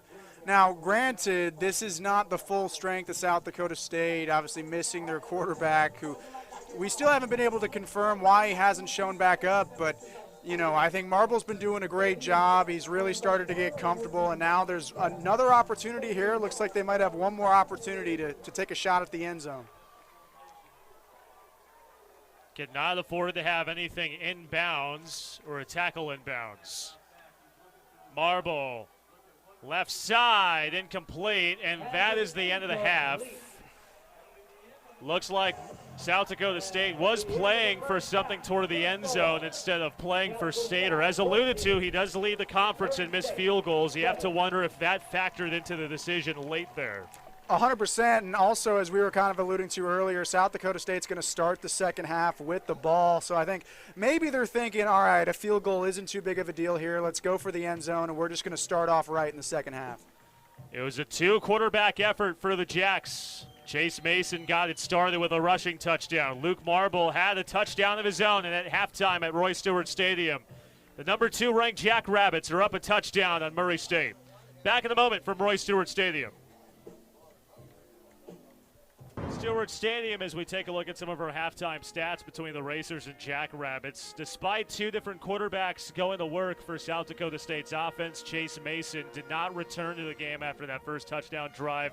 South Dakota State has held its own with Luke Marble, who had a touchdown drive of his own. Both teams over 300 combined passing yards. But what surprised you about the running game not really being there for either two teams? Well, I think it's very surprising, especially you look at Julius Luffridge. 9 carries so far, only 20 yards, and that's not what we've seen out of him, averaging only 1.6 yards per carry in today's game. So clearly their run game just hasn't been doing too much. You look over at the Racers' run game, you got Jordan Washington having a pretty good game so far, averaging 7.8 yards a carry, 5 carries, 39 yards. But really, it has been done in the passing game. You're seeing Bullock, he's been targeted 8 times, already has 6 catches for 99 yards, and that includes 49 yards after the catch. So South Dakota State really getting that passing game going. And then you look for the Racers, yeah, sure, there's a couple of those interceptions in there, but other than that, Cannon, Corum, Campbell, these are guys that are starting to get involved in the passing game, and I think you can really see this game might look very different in the third quarter, I think. What would you say the complexion is between these two teams right now through the first half? Yeah, well, the biggest thing is the momentum shifts. I mean, you saw it at the start of the game before Mason went down. South Dakota State had all the momentum, and it looked like they were going to dominate. And then the Racers, they kind of took over, and they found some momentum, got themselves back in the game, and now here we are at halftime, 14-7. So right now, the Racers are playing great, but South Dakota State, they really got to step on the gas a little bit. Back in a moment with some first half highlights in a moment. We're back at Roy Stewart Stadium in Murray as we take a look at some of our halftime highlights of the first 30 minutes of play. There's that interception by Jalen Lee early on, the first of 2 interceptions for the Jacks tonight. And here's a big catch and run here down the sideline, and that would help set up their first score of the game, right? Not quite here, about on the next play. It was a catch from Smith. And there's Gannon, the big tight end. And this was one of the last few plays that we saw Chase Mason in that first half. Did not see a disclosed reason as to why he didn't return, but Murray State would get things going through the pass game in its own right. Yeah, and there's the big one right there for Cannon. Going to take that one all the way to the end zone. And that really was a big momentum shift for the Racers. They were able to take that one for a while. But matching the deep shot down here, Bullock with the grab and the concentration. There you go, first down. Bullock again, another big catch near the sideline. And that's going to set up a nice finish to the drive. There's Smith diving into the end zone. And the Racers, another big catch and run there. That's Corum. Corum's at 2 catches, 25 yards so far in this game. There's Richmond, who had a nice grab. And Washington, who's been having a decent game so far. There's one of his runs. And Ogle to the end zone. That one was a big one, got picked off, completely shut down that Racer drive, that momentum. And here is our final highlight of the half. There's Rousey going for that easy interception, going to take it the other way. Some of our first half highlights between the Racers and the Jackrabbits. Second half comes your way next from Roy Stewart Stadium on ESPN+. The second half in Murray, the Racers and the Jackrabbits in a matchup that not too many people would have expected. The halftime score of the sit-out with the Jacks up 7. Casey Rowland with former Racers tight end Drayton Charlton Perrin with you. So glad you're with us. This could be a very decisive drive to start the second half. Murray State won the opening coin toss, elected to receive. Their first drive ended in an interception. South Dakota State with a bit of momentum has a chance to take complexion or at least control of the game with this first drive. Absolutely, and I think it'll be a real tell to see if it's going to be Marble or if Mason's going to come back out. I'm trying to find him on the sideline here. It looks like Marble's getting ready to head back out there. Still don't entirely know what's going on with Mason, but that's been a big loss, and they've felt that ever since he went down. Jack Tannehill descended down to start the second half. Second squib kick of the afternoon. And a very soft return up the middle for David Alpers, one of the upmen, the tight end. Prime starting field position for the Jackrabbits to start the second half with the ball spotted at the 40. Yeah, I'm almost surprised that they went with the squib kick there. I mean, you want South Dakota State to start at the 40-yard line? I mean, it's a risky play, and I guess we'll see if it pays off for them.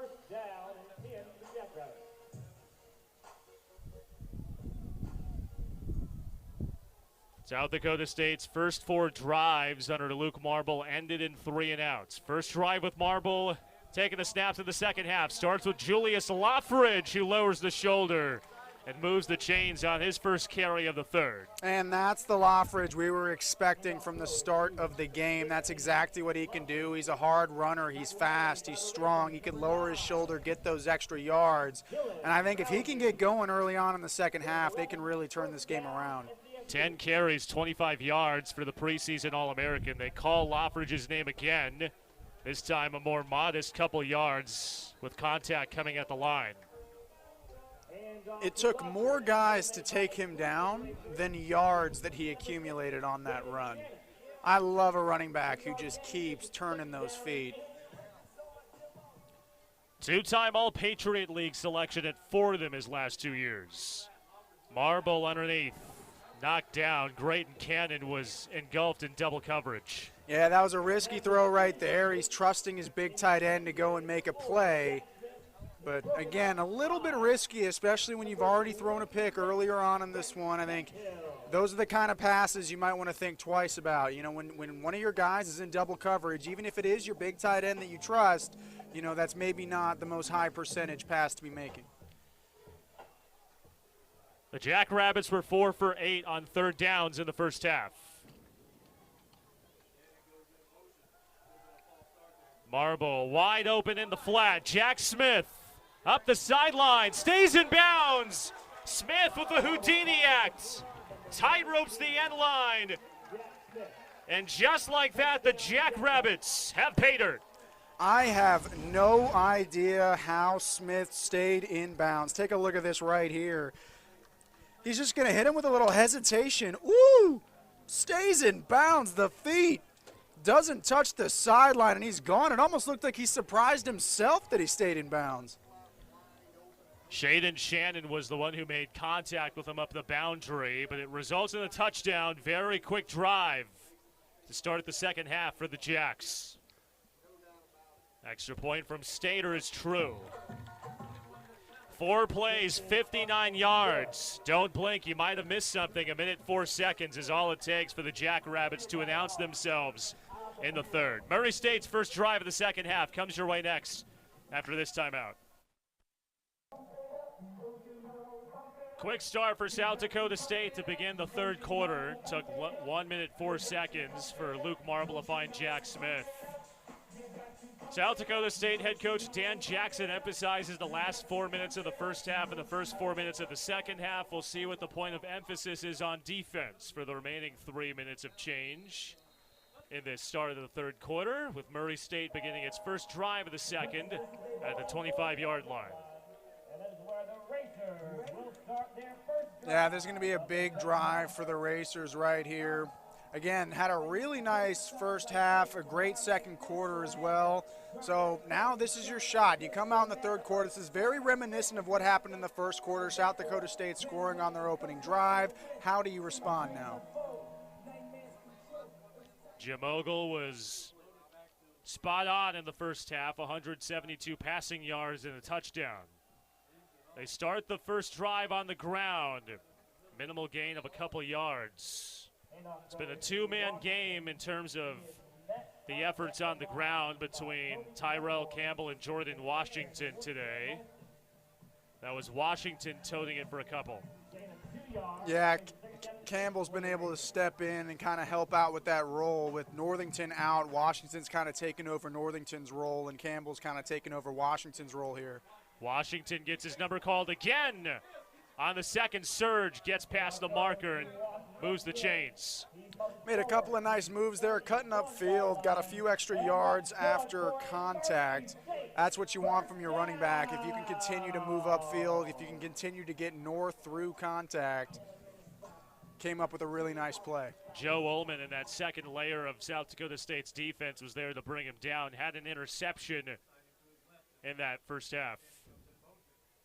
Cannon on the handoff, upended after a gain of 5. We saw tons of that last week against Illinois State. He gets on the ground for the first time today against the Jacks. Yeah, and it's a very smart play. Cannon's arguably the fastest guy on your offense, incredibly quick, super athletic guy. You want the ball in his hands, and that's just another way to get it done.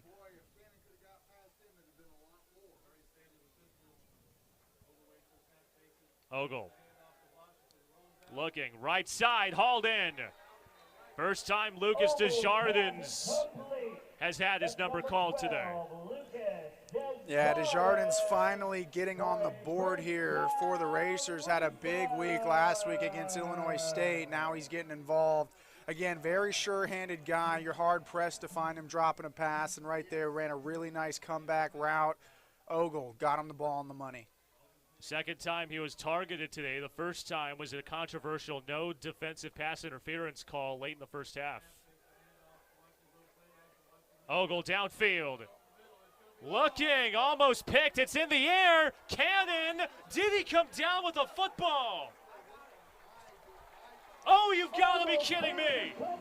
Darius Cannon with a circus act hauls it in on the deflection. Oh, we're going to need to take a look at that replay. That is phenomenal. Look at this. It looked like it should have been an interception. The dive, ball goes in the air, and a great effort from Cannon, and that's going to stand. Someone call the Sports Center editor's desk. Man, there have been some really good catches in the game of football, or at least circus catches the last couple decades. You think of that Jermaine Kearse catch in the Super Bowl against the Patriots. I mean, that was same circus act right there. We do have a timeout taken, which will send us to a timeout here at Roy Stewart Stadium. The Racers are racing and driving here against the Jacks.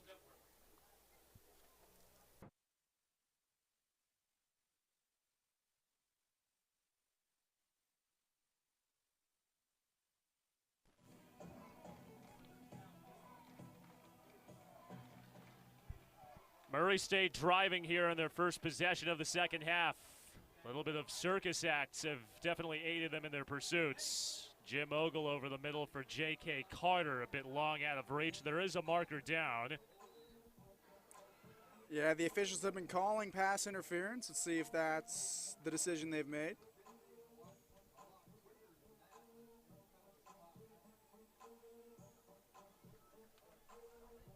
Here's the call coming from Gregory Goff. Pass interference, defense, number 2. Ball be placed at the spot of the foul, automatic first down. They call that pass interference on Miles Taylor. If you remember in that first half, that no call PI in the end zone, that was with Taylor in coverage. This time they tagged Taylor to set up 1st and goal. It's reminiscent, though. It's a little bit dangerous down here passing. You threw that last interception at the start of the game in the red zone. You don't want to make that same mistake again. Direct snap. There's Washington. Nowhere going. He lost at least 4, depending on where they stop forward progress. With the way that the game has gone in terms of neither team really establishing a footing running the football, are you a bit surprised? First possession, 5-yard line. Try to punch it in by running the football? No, I mean, I think, again, part of that probably does go back to the first quarter when you were, within the 10-yard line. You throw that interception in the end zone, just trying to limit some of those mistakes. But then again, Ogle, he's been hitting his receivers lately, so I do think this might be a pass right here. J.K. Carter at the top is in one-on-one coverage. Into the flat. There's Klein Peter. Lost the football. It's out of bounds. Almost a dangerous cough up there from the Murray State tight end. Now, they did opt for the pass, as we're going to see here, but again, it's just limiting these red zone mistakes. That could have been really bad. Not only, he fumbled it out of bounds, so it ended up working out, but that ball, it went up in the air first. If that was caught, that would have been an incredibly costly mistake for the Racers. If you're Murray State, you'll take that. Fumble out of bounds instead of fumble into the back of the end zone, which would be a touchback for the Jacks. And it's happened before in games. There's Washington. Gains a couple yards. It's early in this third quarter, but do you feel like that call was made to make it more 4th and manageable and a go-for-it situation? Well, it looks like the offense is staying on the field. So, yeah, I think maybe that was just a management play. Maybe they saw something. Honestly, I wouldn't be surprised to see them attack the wide side of the field. As you can see, they got 2 tight ends out to the left side here, one on the line, one in the wing. Murray State was 3 for 4 on 4th down last week against Illinois State. Ogle. Pressure coming, and he's dropped. Ogle is taken down. Dawson Raperna's 3rd sack of the season. Forces a big-time turnover on downs. And not only that, but look where the stop was made. South Dakota State is going to get to start past the 10-yard line. That was a really good stop for multiple reasons. They got decent field position here. They're not backed up into their end zone. They have a little bit of room to work with now. The Northern Illinois transfer, Dawson Raperna, who had a career-high 4 tackles last year against the Racers at Dykow Stadium in Brookings, gives the ball right back to a fellow Northern Illinois transfer in redshirt freshman Luke Marble. His second drive of the half starts with Loffridge on the ground. Julius Loffridge taken down from behind after he gains a 1st down. That was Kobe Roberts in pursuit. Yeah, Loffridge now really getting in the zone. You're starting to see his last couple of runs, he's already racked up just as many yards as he did altogether in the first half. They go back to Loffridge up the middle, and once again, Roberts there to meet him. Yeah, Loffridge now at 13 carries, 41 yards. He has 2 100-yard games on the ground this year. His season best 176-yard game against Youngstown State a couple weeks ago. 3 straight runs to Loffridge. Sets up 2nd and medium. Yeah, and here now they're opening up that pass game. I wouldn't be surprised here if we see Bullock get involved, Gannon, some of these weapons here. Yeah, now we see Bullock checking back into the game. It looks like they're probably going to be looking for a pass here. Correction, it's 3rd down, not 2nd down. 3rd and medium. 3rd and a long 4 from the 32.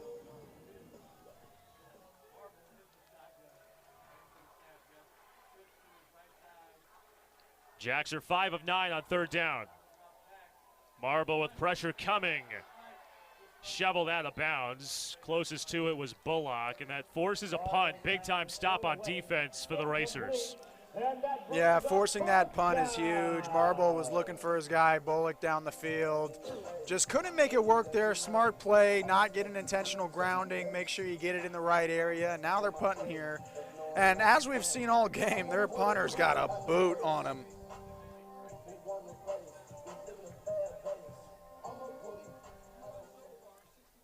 Both punters have been very active today. Max Pelham out there for his 4th punt of the afternoon. 59-yard average as long as 67 yards today in this game. Goes over the top of Cannon and into the end zone. South Dakota State almost got to it. Kobe Cotton nearly had a play on keeping that inside the 5. 7.5 to play in the 3rd. Big time drive coming up for the Racers, down 2 scores.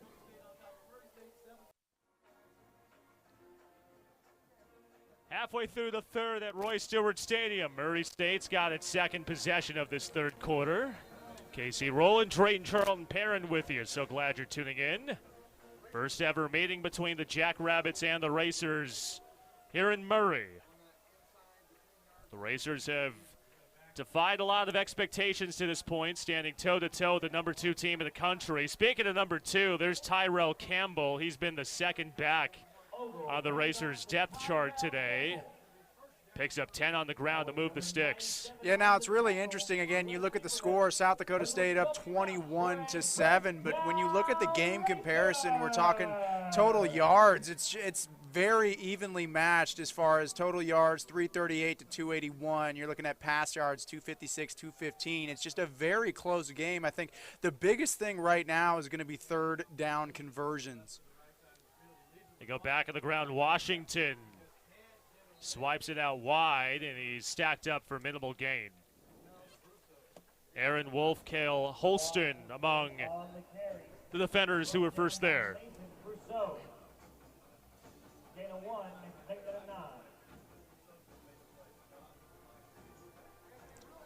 No sacks so far yet in this game by either team.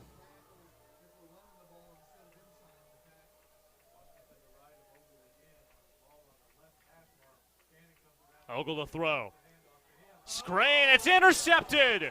It was knocked around. No, they said it was incomplete. It looked like initially Blake Lefferman was able to haul it in. It did hit the turf. Would have been a crucial 4th pick if that was able to be upheld. Yeah, we're going to take another look at this. He gets the left hand on it, right hand, grabs it. Yeah, and that ball's just going to hit the turf. Quick reflexes, just didn't have enough on it.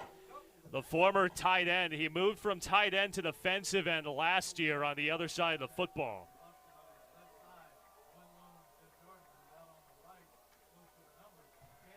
Third and long for the Racers. Ogle is engulfed. Kobe Claiborne combining with Dawson Raperda to make the stop.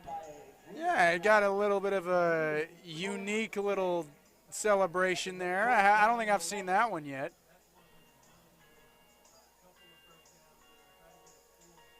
Been around football for a little bit. Kind of surprised in an era of social media. You haven't seen all the celebrations yet. Well, that one looked pretty new. I mean, it looked like he just came up with that one on the spot. He had a little shimmy going.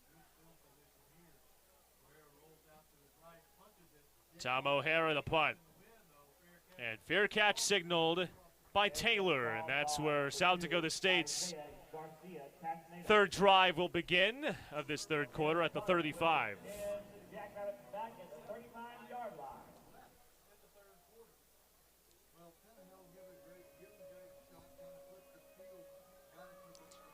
Yeah, only 82 total rushing yards for the Jacks, most of those coming here in the start of the 3rd quarter.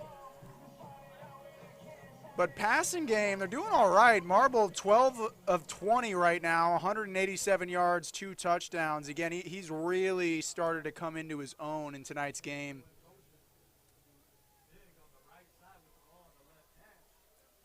Marble working in the pistol. Julius Loffridge Makes a cut to the right side and gains 3. Yeah, Loffridge now is going to hit 50 yards on the game on 15 carries. But yeah, a few guys getting touches in that backfield. Bassinger, Blair, you know, Marbles ran it a couple of times. Mason obviously had ran it. He got a touchdown. They go back on the ground, and Loffridge sets up 3rd and medium with a gain of a couple.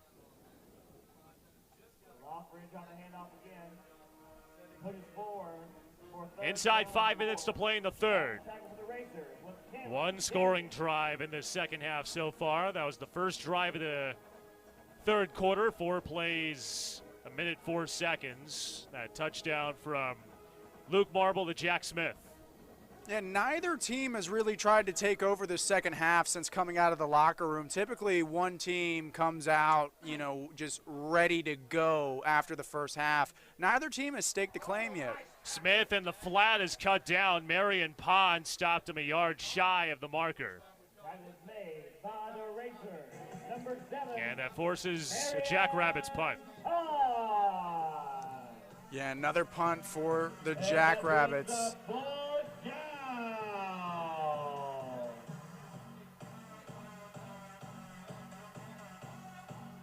Has been a very busy day for both punters. 5th punt for Pelham. He had 4 punts all of last week at home against UNI. Averaging 61.5 yards per punt so far in this one. And a fair catch signaled by Jalen Richmond inside the 15-yard line. 10-yard line is where they mark it, and that's where Murray State and Jim Ogle will head to work.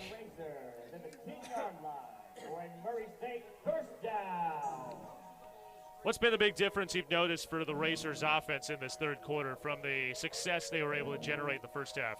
Well, they haven't really been able to build on that success too much. They haven't really carried their momentum into the second half. But as I was kind of saying earlier, neither is South Dakota State. It seems like the 3rd quarter so far has just been an extension of the 2nd quarter. It didn't seem like anybody came out more fired up or with more energy. It kind of just seems more of the same that we saw in the 2nd.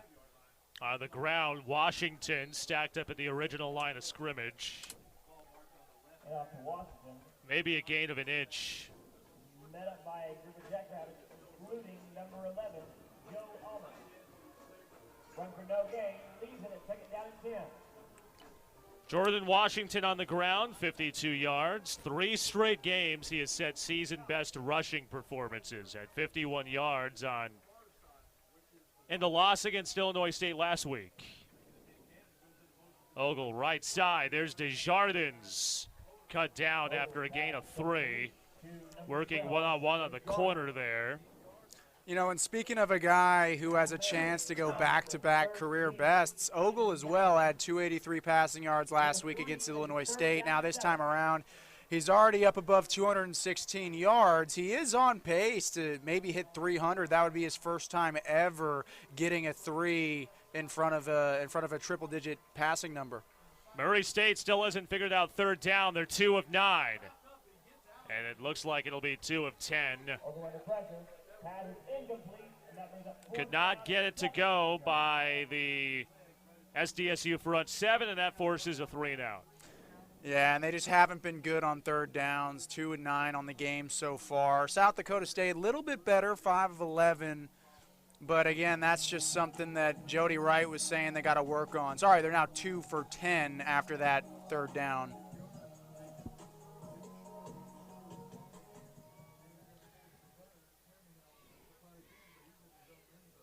We're playing punter bingo right now between Pelham and O'Hara. Their fair catch signaled by Isaiah Castaneda Garcia. And they're going to have fantastic field position inside the 50. It looks like they're going to mark them at the 47.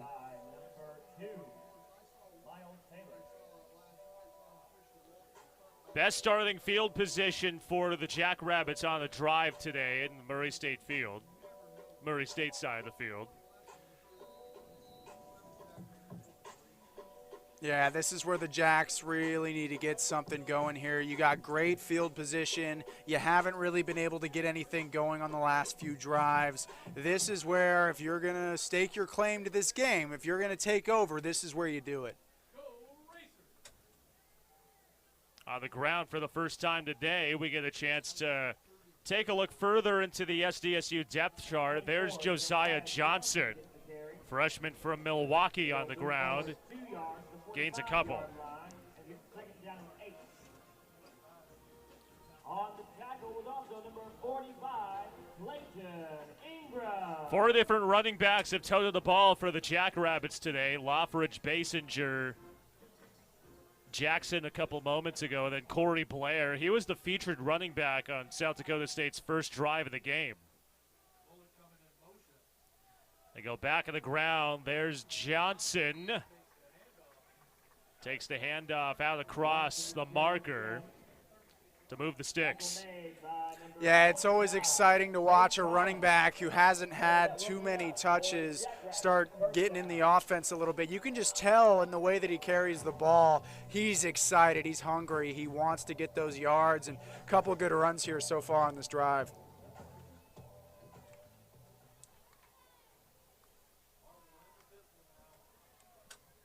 Haven't seen Luke Marble go to the air on the drive until now. And he chooses to go on the ground, so not quite going through the air. Now I am seeing Mason over there on the sidelines looking onward. He's still got his pads on, still got the helmet on. He's walking around. So whatever he might be dealing with, whatever's keeping him out of the game, it doesn't look like it's anything too serious. For those who are just now joining us, Luke Marble, the backup quarterback for South Dakota State, has been SDSU's guy ever since the second drive of the game. Chase Mason's first possession, 14 plays, 7.5 minutes, resulted in a 6-yard rushing touchdown, but since that point has not been back on the field. On the ground, there's Johnson again. Josiah Johnson is making his presence known on this drive. Another stick-moving carry. Again, you just love to see that hunger, just that ambition in Johnson, just the guy who's like, this is my shot. This is where I get to show what I can do. And he's making the most of his moment right now. Low-scoring third quarter, 1 touchdown accounted for by the Jackrabbits. On to the fourth. Can South Dakota State stave off an upset? 15 minutes are left in regulation here at Roy Stewart Stadium. South Dakota State driving as we begin the fourth quarter at Roy Stewart Stadium, an ongoing drive which has seen its 7th play. A lot of third stringers and fourth stringers on this drive, most notably freshman running back Josiah Johnson, who gets another carry. He's cut down after a pickup of a couple. Clayton Ingram was the first one to him. Yeah, and that's just a nice establisher run, establish the new set of downs.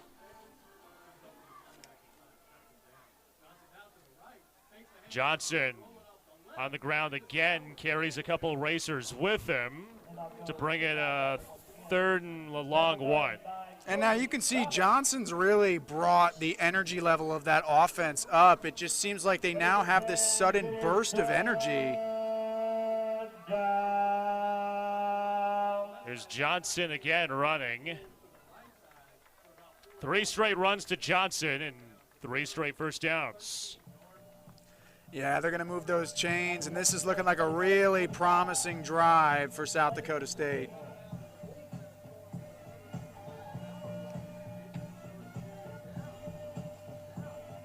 The freshman from Milwaukee, Josiah Johnson.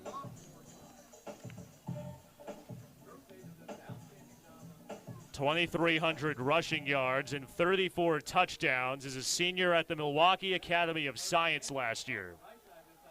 Johnson, he makes a move, and he's bulldozed out of bounds, a yard or 2 shy of the goal line.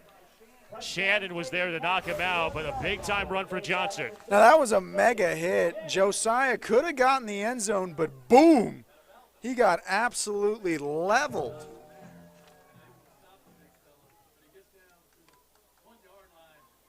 Back of the ground, Johnson. Did he extend across the pylon? He did. Touchdown, Josiah Johnson. Into the end zone to extend the South Dakota State lead. His first career NCAA rushing touchdown. Yeah, and there it is right there, right up the middle, keeps pushing forward, gets the ball over the plane, and it looks like it's about to be 28-7 here. Now, South Dakota State, they're starting to make this score look a little bit more like how they imagined it. But if you've been watching this game from the start, you know Murray State has really been giving it to South Dakota State. This has not been the lopsided game that the score might show. Eli Stater, 3 for 3 in PATs. And he remains perfect. Up and good. 2 touchdowns have been scored in the second half. Both have been owned by the second-ranked team in the country. Just over 13 minutes to play. Can the Racers piece something together at Roy Stewart Stadium? South Dakota State's beginning to put a little bit of a foothold on Murray State as we're late in this ball game. Couple scoring drives in this second half. Both belong to the Jackrabbits. Short kick to the 30-yard line and a fair catch is signaled by the Racers, who have their best starting field position of the game. That was Austin Bradley who made the fair catch call. Yeah, now around the Valley today, we got a couple interesting games going on. Just ended, North Dakota defeated Southern Illinois 38-19. Youngstown State took a close one against Illinois State, winning 40-35. And starting the fourth quarter right now, South Dakota up 17-7 on Northern Iowa. Jim Ogle, play fake. There's J.K. Carter in the flat. Bulldozed out of bounds after a pickup of a few yards. Kobe Bretz was there to meet him. Yeah, J.K. Carter been real quiet tonight so far. Let's see if they're going to try and get him some more touches.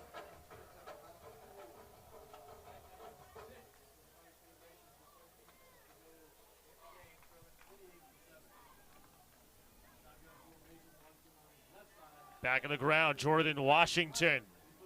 Right side, gains 3. Third and a couple coming up. Continuing his season best performance.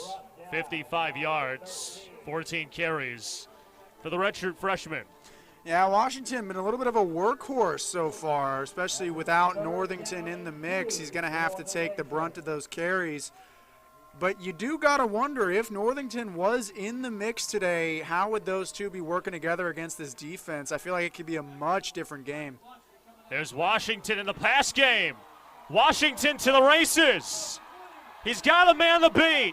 Washington's into the end zone. There is a flag down at midfield. Potential offensive pass interference. There was a collision on what you'd see a lot of those pick plays in the pro games and in college. Yeah, let's see if we can find the foul here. But yeah, Washington just going to put on the burners there, make it all the way into the end zone. And the way the Races are celebrating, it doesn't look like the call's coming back.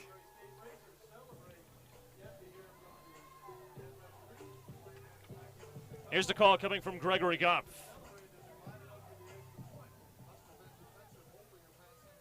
There is no foul for defensive pass interference. The ball was caught behind the line of scrimmage. Result of the play is a touchdown. A touchdown upheld 60 yards from Ogle to Washington. Season long for the two of those two. And again, just how about the Racers in back-to-back weeks fighting until the end? Now they're within 2 scores against the second-best team in the nation. They just continue to prove the doubters wrong, to perform well under pressure and under really good teams. I think the biggest difference between this team and last year's team is their ability to hang in there with the top schools. Jack Tannehill knocks in the extra point. And it's back to a 2-score game with still ample amounts of time to go. Can South Dakota State continue to apply pressure? They're up 2 scores with 12:10 to go here at Roy Stewart Stadium. Stewart Stadium, Murray State's yet to break through in the second half besides that touchdown a couple moments ago. Last week, there was a surprise onside kick. They're doing it again here. A high bounce that is handled by South Dakota State submen. It was a bit of a surprise, and it caught us by surprise there with how they set up. Now, I do really like that call. It worked last week. I don't think South Dakota State was expecting that one, and actually it was a really good kick. It took a while for the Jackrabbits to hop on it, but you know, now the unfortunate thing for the Racers is that South Dakota State is starting in really good field position again, but there is an argument to be made that they've been starting in good field position many times over the course of this game and have only been able to cash in on a few. Best starting field position minus that last drive for the Jacks when they were at the 47-yard line of the Racers. There's Julius Loffridge. Cutting it left side, ushered out of bounds. Kobe Roberts halted forward momentum after a gain of 5. Yeah, and I think if you're the Jackrabbits here, just take your time. There's no reason to rush it. Take as much time off the clock as possible. You're up 2 scores.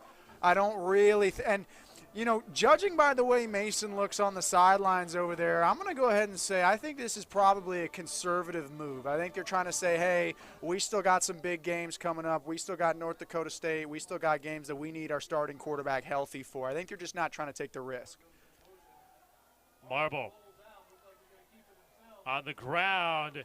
Luke Marble is hammered out of bounds. Gains a few yards on the ground. That was Spencer Kahn who was there. Speaking of those North Dakota State Bison, taking all they can from Indiana State and Terre Haute just up the road. Not a good day in terms of protecting the spreads, or at least working with the spreads if you're the top of the MVFC between South Dakota State and North Dakota State. Oh, it would be a bad day to go to the casino.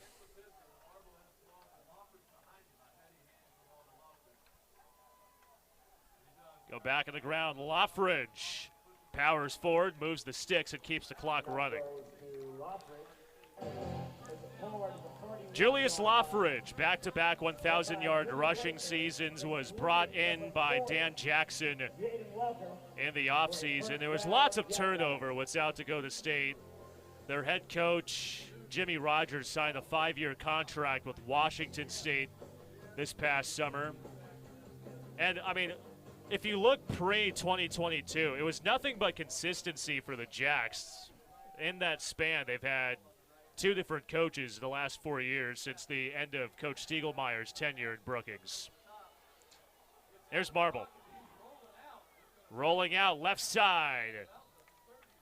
About a yard shy of the marker. Yeah, you're talking about that consistency as well. And you got to realize before that 2022 season where South Dakota State got their national championship, got one again in 23, you're also looking at that's when North Dakota State and James Madison back at the time was FCS, and they were also at the top there as well. Player down on the field will step aside with just over 10 minutes to play here at Roy Stewart Stadium. The State still driving with just over 10 minutes to play at Roy Stewart Stadium. You get the feeling a touchdown here may be enough for the Jackrabbits to overcome a bit of a scare that's been induced by Murray State this afternoon. Yeah, I mean, this was a big trap game for the Jackrabbits. You're going up against a winless program, a team that's, 1-17 in their last 18 games, right, dating back to last season, to last September. So this is obviously a game that you expect to win. Julius Loffridge up the middle. Gains 3 to move the chains for a first down. And speaking of those South Dakota State running backs, we had alluded to it a couple moments ago with the changes in the SDSU running back room. I mean, we've seen a lot of the backs who have been here today and have played today, but Nate White, who was a transfer from Wisconsin this last offseason, passed away unexpectedly. And earlier in the year, Dan Jackson was asked about the impact on the team, and he had said that actually brought the team closer together in the wake of Nate White's passing prior to the start of the season. Julius Loffridge has become one of those unspoken captains of this South Dakota State team. He scurries forward for a gain of a few.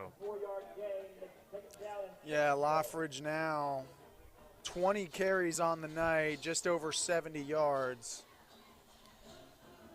He's been an absolute workhorse so far tonight. Final year of eligibility for Loffridge. Intends on declaring for the NFL draft after the year. If not football, then pursues a future in social work, or at least is intending on pursuing a future in social work. You go back on the ground, Loffridge into that second level of the Murray State defense. Close to the line to gain. Looks like maybe about half a yard shy from the initial spot.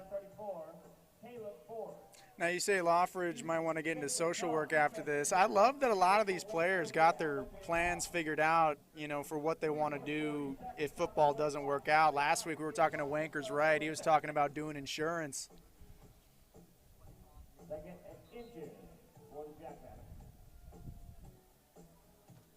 Couple tests that Murray State is relatively passed, I would say, in back-to-back weeks. Two of the premier running backs in the MVFC, Wankers Wright of Illinois State, and then this week, Julius Loffridge. Both held under 100 yards to this point.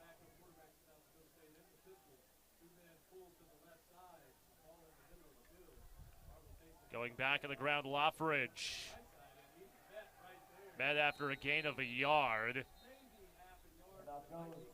Couple racers were in on the stop. 1 yard will be enough for a first down, SDSU. And they got the first down. That's huge. I mean, a field goal, regardless, would have put it to 3 possessions. But now getting that first down, fresh set, you're on the 13-yard line looking towards the end zone. I mean, and you're still taking time off that clock. This is a huge drive for South Dakota State.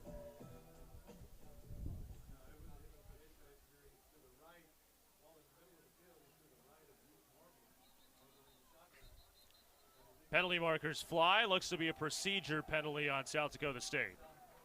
Ball start, offense, number 62, 5-yard penalty, late first down. And it's a false start on Kenyon Bigbo, the sophomore from Oklahoma. Now that was a crazy formation. They went trips to the weak side of the field, and then they traded their tight end over, so they had a quad set up. I don't know what play they were going to run there, but it looked like they were really trying to attack the weak side.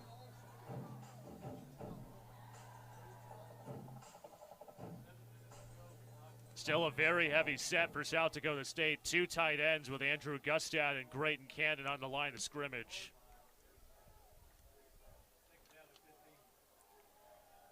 Still on the ground. That's been the trend in this drive. And SDSU gets inside the 10.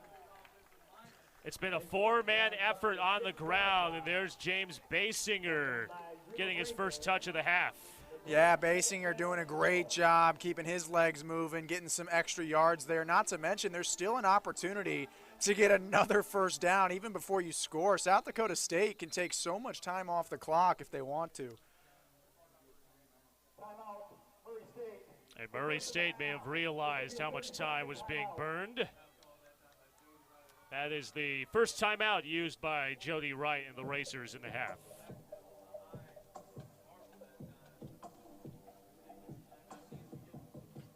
Big matchups for each team coming up next week.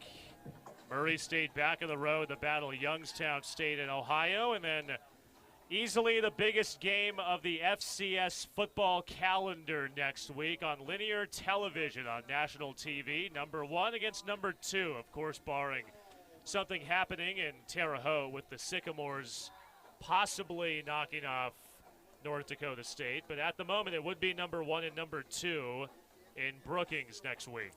Yeah, and that's really why I think Mason just hasn't reappeared in this game. I just think they're trying to keep him healthy for the big one. Again, he's still wearing his helmet over there on the sidelines. You got to give him credit. That's what you want out of your starting quarterback. He's been nothing but supportive of his teammates on the sidelines, cheering everybody on, still got his stuff on. That's how you be a leader as a quarterback. Marble on the give. Basinger untouched. Touchdown, Jacks. James Basinger's got his 4th touchdown of the season and his 1st of the afternoon. Yeah, and there's the replay. He's going to take the handoff to the left side. The pulling guard's going to get the block. May have gotten away with a little bit of holding there, but a touchdown nonetheless for South Dakota State. You get the sense that that should be game, set, match with the amount of time and how SDSU's defense is held up in the second half.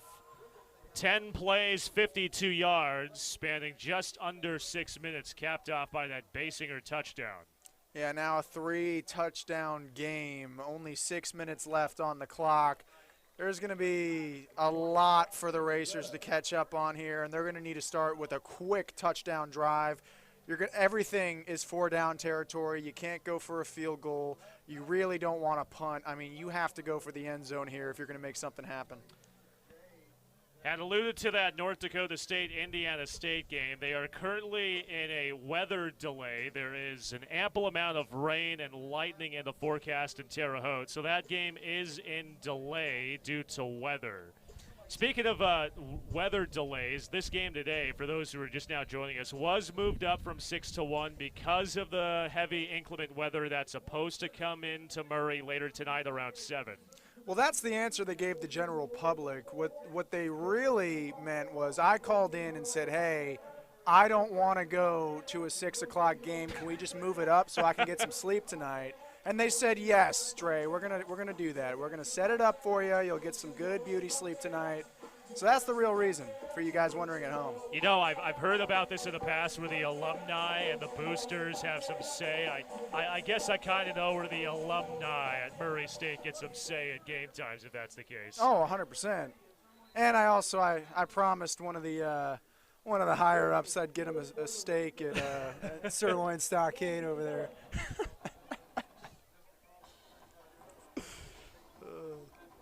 For those of you at home, I did not make any promises.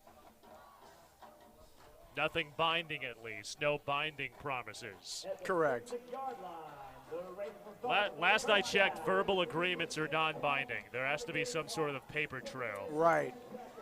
But what's the rule? If you put it on a napkin, it's legally binding. Isn't that the? You know, I have heard that in shows and through the grapevine. This is where having law friends would come in handy. Murray State's been outscored in this half, 21-7. Last Racers' possession ended in pay dirt with 60 yards between Jim Ogle and Washington.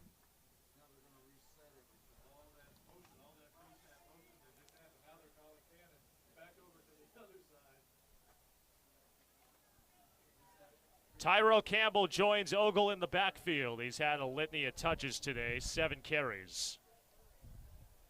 Ogle on the direct snap. Up the middle. Ogle past midfield. Taken down in the secondary by Cullen McShane after a pickup of 15. Yeah, that was a really nice run. He's going to see that hole open up down the middle. And there he goes. He's just going to commit to it. A couple of diving tacklers couldn't make the play. And Ogle going to move those chains.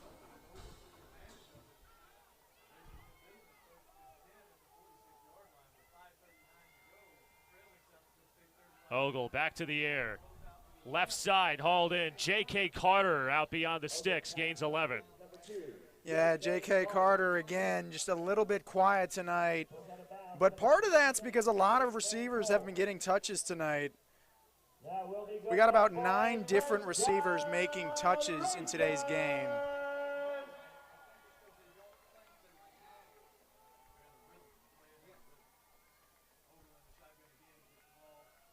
Ogle rolling right. Desjardins unable to pull it down.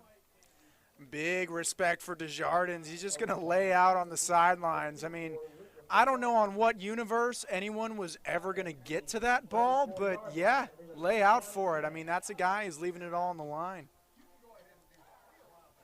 Quiet night for Murray State's top receiver last week against Illinois State.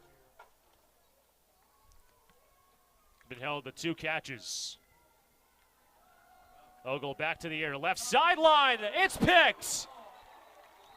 Toe drag swag on that end line. Jalen Lee's got his second pick of the game. Yeah, and their defense had 4 interceptions last week, and this week they pick up a third. Keeps his feet in bounds. As you said, the toe drag swag on the sidelines. And South Dakota State back with the ball, have an opportunity here to take some more time off the clock and put this game away. 7 interceptions in the last 2 games for South Dakota State. The MVFC leader in interceptions. They have 11 on the season.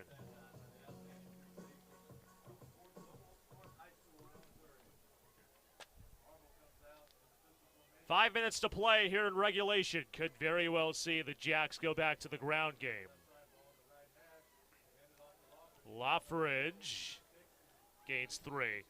So in a big story picture here, Drayton, I mean, Jody Wright has talked about spurts ad nauseum, and spurts being what Murray State's been able to do, but not anything sustained consistently. What's been the spurt that you've noticed today that you haven't seen from the Racers up to this point? Yeah, well, I think the biggest thing so far has been their defense. They've done a really nice job stopping the run. Yeah, there's been a couple of big plays, and, you know, Josiah, they had a couple of guys, you know, make some plays down the stretch in the third quarter. But for the most part, you look at the first half, you look at the start of the third quarter, Murray State did a really good job stopping the run, and that's something that head coach Jody Wright has been saying, especially on that defensive line. He's been saying they needed to beef up the D-line. They need to do a better job making tackles. And then the secondary, they've been doing a good job too. You look at this game so far, South Dakota State, the majority of their points have came from big plays. You had that big 40-yard pass to Bullock. You got a couple of deep runs there. If you prevent some of those big plays, it could be a completely different game. 3rd down and 3 for the Jackrabbits.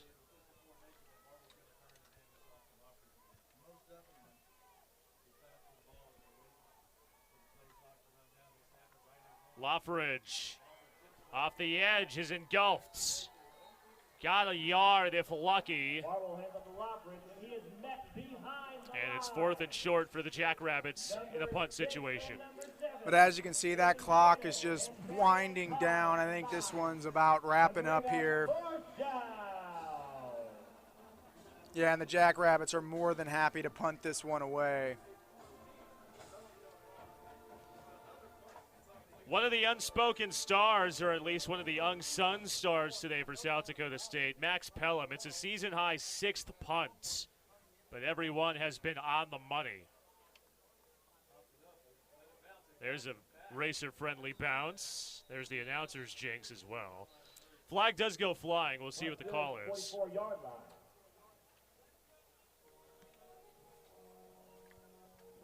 warning, Murray State. This is a warning with no penalty yardage. Only warning of the game. All right, just the sideline warning, and the Racers with prime field position started this drive at the 44. Now you talk about Pelham, a career-high 6 punts in a game. Who is really excited about that? I mean, if you're Pelham, maybe you're excited. You're getting a lot of playing time. You get to punt a few times. I can tell you a lot of coaches aren't very excited about that. Well, I don't think the coaches, the fans, I mean, even Pelham is probably thinking, why am I out here 6 times tonight? Ogle on the ground. There's Tyrell Campbell surging up the middle. Yeah, Campbell, another one of the young guys, really making the most of getting some reps in this game. And honestly, this is the perfect time to put in your young, inexperienced guys. You know, you're playing against the second-best team in the country. There's no better way to just get really good in-game reps than right now in garbage time of this matchup. Back of the ground, Campbell stacked up in a line of scrimmage. There were 3 Jacks that got there. Run to Campbell for no gain. And depending on how Jody Wright wants to play this, that could very well be the last play before the 2-minute timeout. Made there by the Jackrabbit, number 51, Logan Green. Looks like they might try to sneak something off here.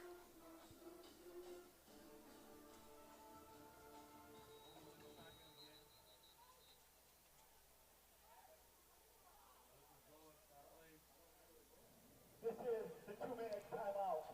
Please put 2 minutes on the game. 2 minutes to play here at Roy Stewart Stadium. The Jackrabbits well on their way to a 7th consecutive win to begin the MVFC season. Please note that following the game, all fans are 2 touchdowns, a season-best performance for the Dakota kid, Jack Smith. Patty's 1880 settlement of Grand Rivers, Kentucky is where friends bring friends to explore and dine. Visit their website at pattys1880s.com or call to make reservations. They'll see you there. Yeah, Jack Smith, he came into this game with only 9 receptions, 115 yards on the season, and now he's got 5 catches in this game, almost ties his season amount of yards in this one as well. 2 touchdowns, he came into this game with 1. Jim Ogle almost had Trace Corum in the end zone. flag after play. There is a flag down as the Racers were going for it all there. Yeah, and that's just what you got to do now. There was a little bit of a trick play that Jody Wright was telling me about. I'm kind of hoping we get to see it before it's all said and done. Unsportsmanlike conduct, number 62 of Murray State. Unsportsmanlike conduct, number 72 of Dakota State. Those fouls offset. Those are each player's first in the game. Okay, so offsetting unsportsmanlike conduct penalties was the call made by Gregory Goff a moment ago.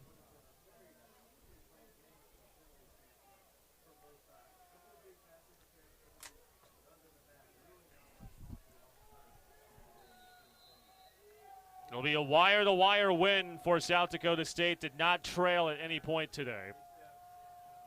Ogle fires. There's a grab made. Ty Brown's first catch of the afternoon. Sets up a goal-to-go situation at the 9. You know, as you said, South Dakota State, they've been leading wire to wire, but don't get it twisted. It hasn't been easy, and it certainly hasn't been a pretty win. The Racers have really done a good job chipping away. Ogle toward the end zone. It's picked. 4 interception performance for the Jackrabbits defense. Jaden Oliver gets in on the party. His team leading 3rd of the season. And for back-to-back weeks, South Dakota State defense, 4 interceptions, and here's number 4 tonight. Yeah, I mean, that was just a forced pass right there. You're looking for the end zone. The desperation was kicking in a little bit, and that's just going to be an easy interception for South Dakota State. One of the biggest corners in the MVFC, 6'4", 185. That size epitomized the Buffalo transfer. And we talked about the running back core being decimated from a year ago, the offensive line as well for the Jacks being really different. The South Dakota State secondary also has a ton of new cast members. They're replacing an All-American corner last year, Dallas Beanham. It's been a revolving door of guys getting looks this season, but these last 2 weeks, they've looked like world beaters in the pass game. 100%. I think, you know, you talk about a lot of these new faces. With a team like South Dakota State, the biggest difference you're going to see is the size of their players. I mean, even pregame out there looking at them versus looking at Murray State, there is a significant size difference in their guys.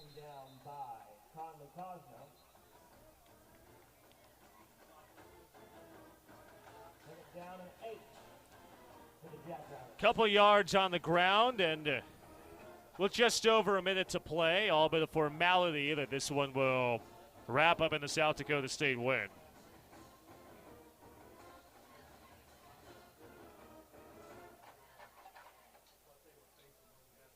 Number 43 for the offense needs to come off the field for one play due to helmet coming off.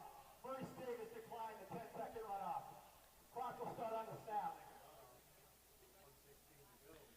A score update from Terre Haute. North Dakota State just scored a touchdown. So their lead on Indiana State increases to 17-7. That game was delayed for an hour due to rain and lightning in Terre Haute. On the ground, there's Johnson. Man, he's had a breakout game tonight. The freshman, Josiah Johnson. He has a rushing touchdown and is approaching 100 yards. Yeah, Johnson now over 10 carries on the day, but Luffridge, 25 carries tonight. I mean, you want to talk about a workhorse. That is a lot of carries to take in a single game. And you got to wonder, too, a little bit with taking 25 carries in a game like this. The week before you take on North Dakota State, how much an effect is that going to have on the body, on the mental, right? So I guess we'll find out next week. That game is going to be a classic for sure. South Dakota State's in victory formation, and that should send this one to the books. First visit to the state of Kentucky for South Dakota State since they dropped a heartbreaker to Louisville in 1978. This one will have a lot more fond memories for Jackrabbits faithful. They remain perfect on the season. A resounding win despite battling tons of adversity, with Chase Mason missing a majority of the game after the first offensive possession. And the Dan Jackson era at South Dakota State improves to 7-0 with the victory over Murray State. That'll do it from us from Roy Stewart Stadium. 35-14, the final in favor of South Dakota State. For Drayton, Charlton, Perrin, and our entire ESPN crew, I'm Casey Roll saying so long from Murray. All games being streamed and broadcast on the ESPN family of networks are archived on the ESPN app. This has been a presentation of the Missouri Valley Football Conference on the home of the MVFC, ESPN.